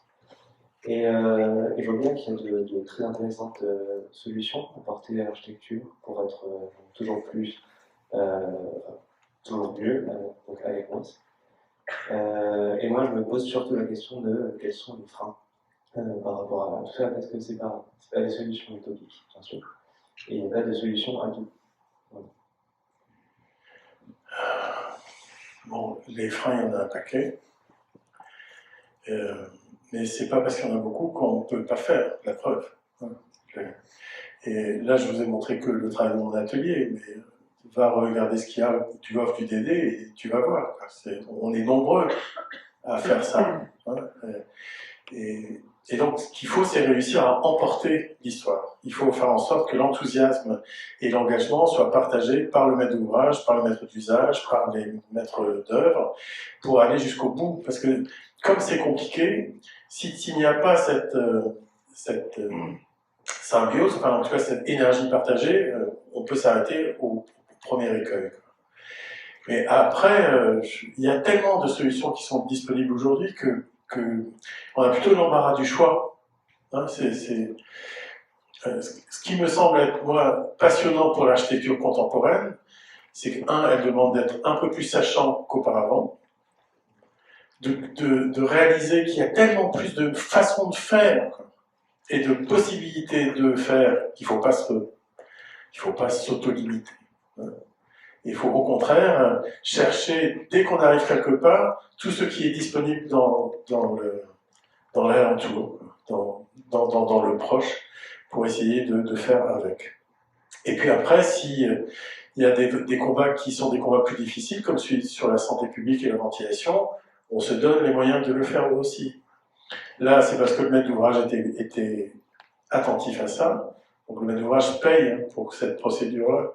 L'État est d'accord, donc l'État et le cinéma sont impliqués, mais aussi parce que l'équipe de maîtrise d'œuvre est tellement solide qu'ils savent bien qu'on n'est pas juste en train de rêver, qu'on est très pragmatique, et que si on réussit à montrer que des logements sans système de ventilation mécanique fonctionnent, t'imagines la révolution du logement, quoi.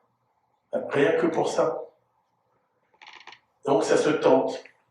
Et je pense qu'il faut tout tenter, qu'on n'a pas le temps de ne plus tenter. Et en fait, je pense même qu'il faut arrêter l'expérimentation. Je sais qu'on est encore très intéressé par... On a expérimenté ça, ça marche. Moi, je pense qu'il faut arrêter d'expérimenter, il faut innover plein pot, quoi. On se trompe pas, mais on n'a plus le temps de se satisfaire de l'expérimentation. T'as vu comme j'ai bien expérimenté? Une fois que t'as dit ça, qu'est-ce que t'as changé? Juste, tu rajoutes une ligne dans ton CV, quoi. Non, il faut absolument engager l'innovation de manière massive. Et la meilleure manière d'engager l'innovation de manière massive, c'est d'impliquer la société civile. Ça renvoie à la question qui était posée par ailleurs. Il faut accompagner la société civile dans sa capacité à transformer son propre monde. D'où notre livre sur la commune frugale, qui renvoie à la condition dans laquelle, finalement, on est tous à même, par notre simple présence quotidienne, de changer quelque chose dans notre environnement. Donc voilà, c'est une grande partie des problèmes est dans la tête des gens, quoi. Puis, ce sont des freins. La question de l'argent, par exemple, je l'ai évoqué un peu rapidement, et j'étais avec les promoteurs privés d'Occitanie hier. Donc vous imaginez leur salon, quoi, l'ouverture de leur salon. Vous imaginez bien que mon discours, c'est pas ceux qu'ils ont envie d'entendre, hein, puisque eux, ils veulent pouvoir construire des maisons, des immeubles en béton, pas cher, et des projets qui satisfassent tout le monde.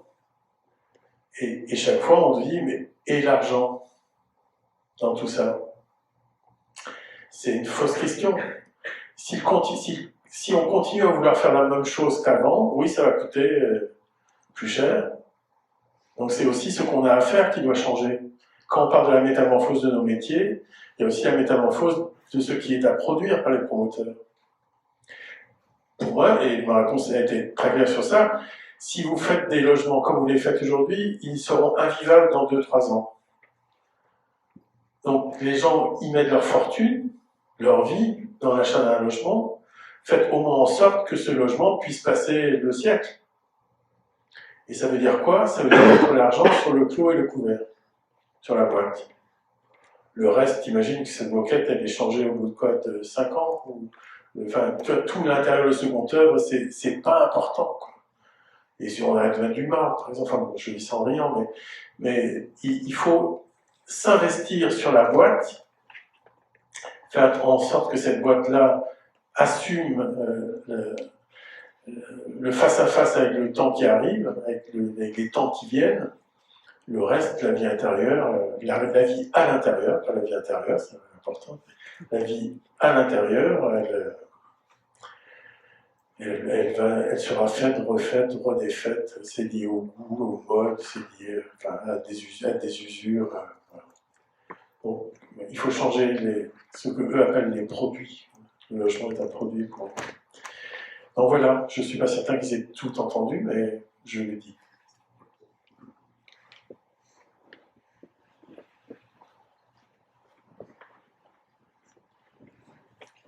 Déjà, merci pour les conférences. C'est assez inspirant quand tu penses de voir que ces projets peuvent fonctionner et surtout qu'ils sont heureux. Je me demandais comment on arrivait à convaincre les élus, en cas de planification d'ouvrage d'architecture, qu'en fait, les gens peuvent avoir envie de vivre là-dedans. Ça peut être heureux, ça peut être rentable, et qu'en fait, on est face à un impératif de construire comme ça aujourd'hui, d'arrêter de construire, parce que je trouve que c'est probablement les auditeurs les plus durs à convaincre avec les promoteurs immobiliers. Et donc, comment on met en place des stratégies de conciliation avec eux? Je pense qu'aujourd'hui, on a assez d'exemples qui montrent que la médiation citoyenne est un outil très, très simple à mettre en œuvre pour que le projet évolue et s'améliore. Quand je disais tout à l'heure, l'équipe de maîtrise d'œuvre et des boîtes, c'est aussi une très grande une solution. Il faut se fabriquer une équipe avec des gens qui savent faire, qui savent bien faire. Là, il y a des gens dont c'est le métier d'accompagner les discussions et les médiations citoyennes. Après, très vite, les élus voient que ça fonctionne. Et je le dis très vite parce que il faut les convaincre que le diagnostic en marchant est essentiel. Et quand ils sont convaincus de ça, s'ils ne sont pas convaincus, tu continues pas avec eux, tu es libre, tu peux dire non. Et nous, on a cette liberté-là de dire non. Mais s'ils acceptent de faire le diagnostic en marchant, ils réalisent à quel point ça rend tout possible. Et donc voilà, cette expérience toute simple-là, elle est une bonne manière d'entrer dans l'histoire par la suite. Après, il y a le fait que la société civile, aujourd'hui, demande à être entendue. Et qu'il faut aussi, et que tous les élus le savent. L'histoire de Toulouse hier était très marquante. Le maire de Toulouse disait très clairement la société civile nous demande ça et ça. Elle nous demande plus d'écologie et il faut lui répondre. Donc il y a cette conscience-là, c'est une conscience partagée. La situation de l'état de la planète est aujourd'hui une conscience partagée. Enfin, plus personne n'oserait dire que l'environnement n'a pas de sens. Même si ce ne sont pas des écologistes politiques, tout le monde partage cette conscience-là. Donc c'est possible, quoi. Je ne sais pas comment te le dire autrement. Il faut l'enthousiasme de le proposer, et puis il faut savoir dire non. Ça m'arrive de quitter des projets quand je réalise que je n'atteindrai pas le niveau d'engagement auquel je me suis moi-même engagé. Parce que nous avons cette liberté-là.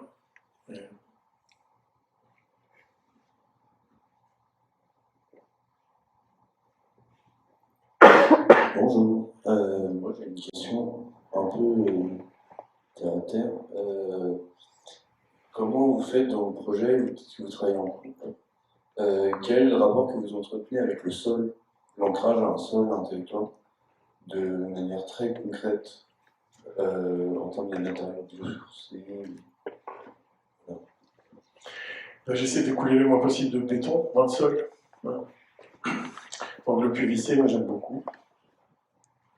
Et enfin, tu vois, on ne peut pas apporter une réponse unique à ta question de la même manière que j'ai donné des exemples sur la relation au vent et à l'air.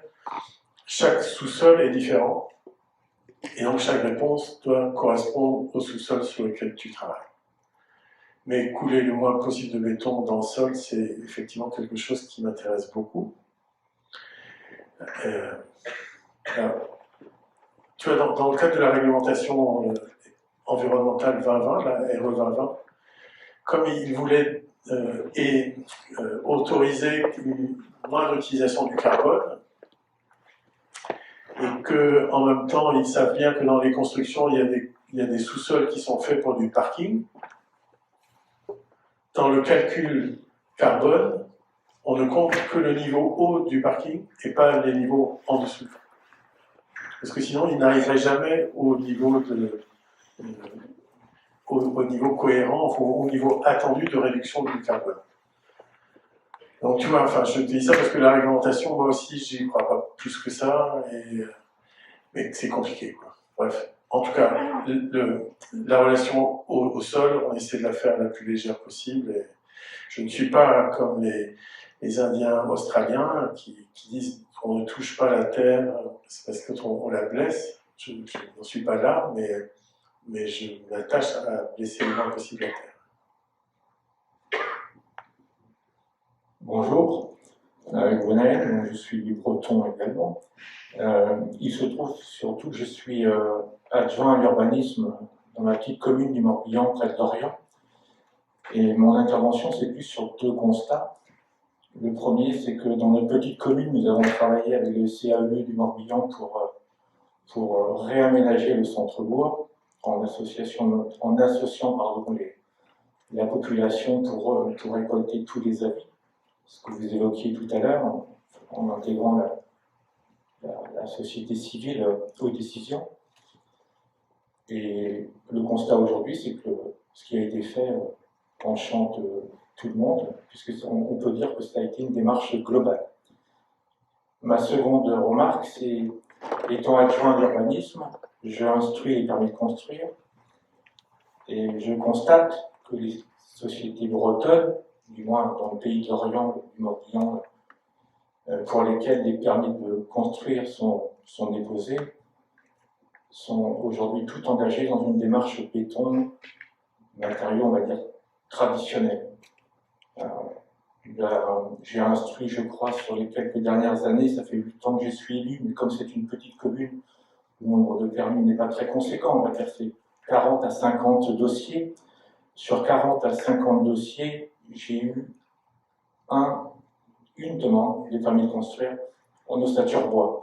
C'est juste pour que l'assistance présente ait conscience de tout ce qui reste à faire pour sortir de cette logique tout béton. Voilà. Je vous remercie pour votre témoignage.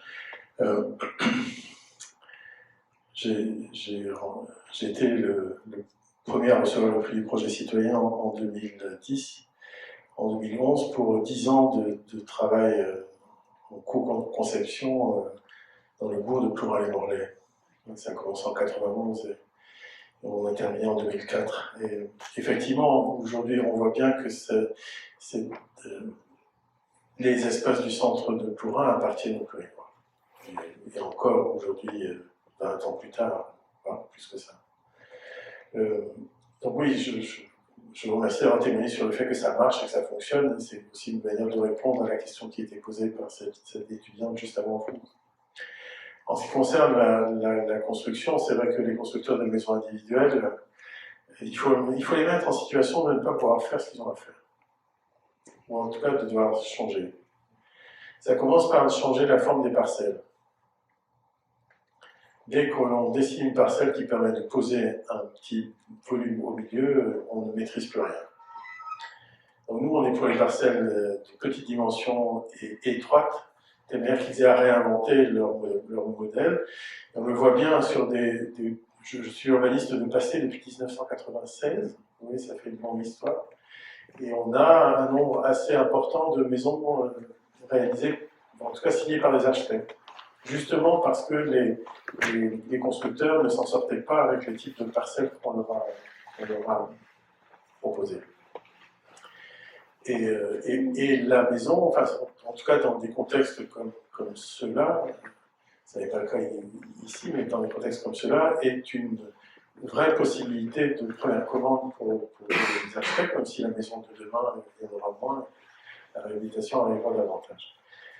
En ce qui concerne les constructeurs, c'est vrai que chaque fois il faut regarder le contexte dans lequel vous construisez, parce que dans le Finistère, il y a Trécobat, qui est construit en bois, voilà, et qui a une gamme de maisons passives en bois. Donc voilà, bien sûr c'est compliqué, je vous remercie de votre témoignage, mais ça n'est pas désespéré.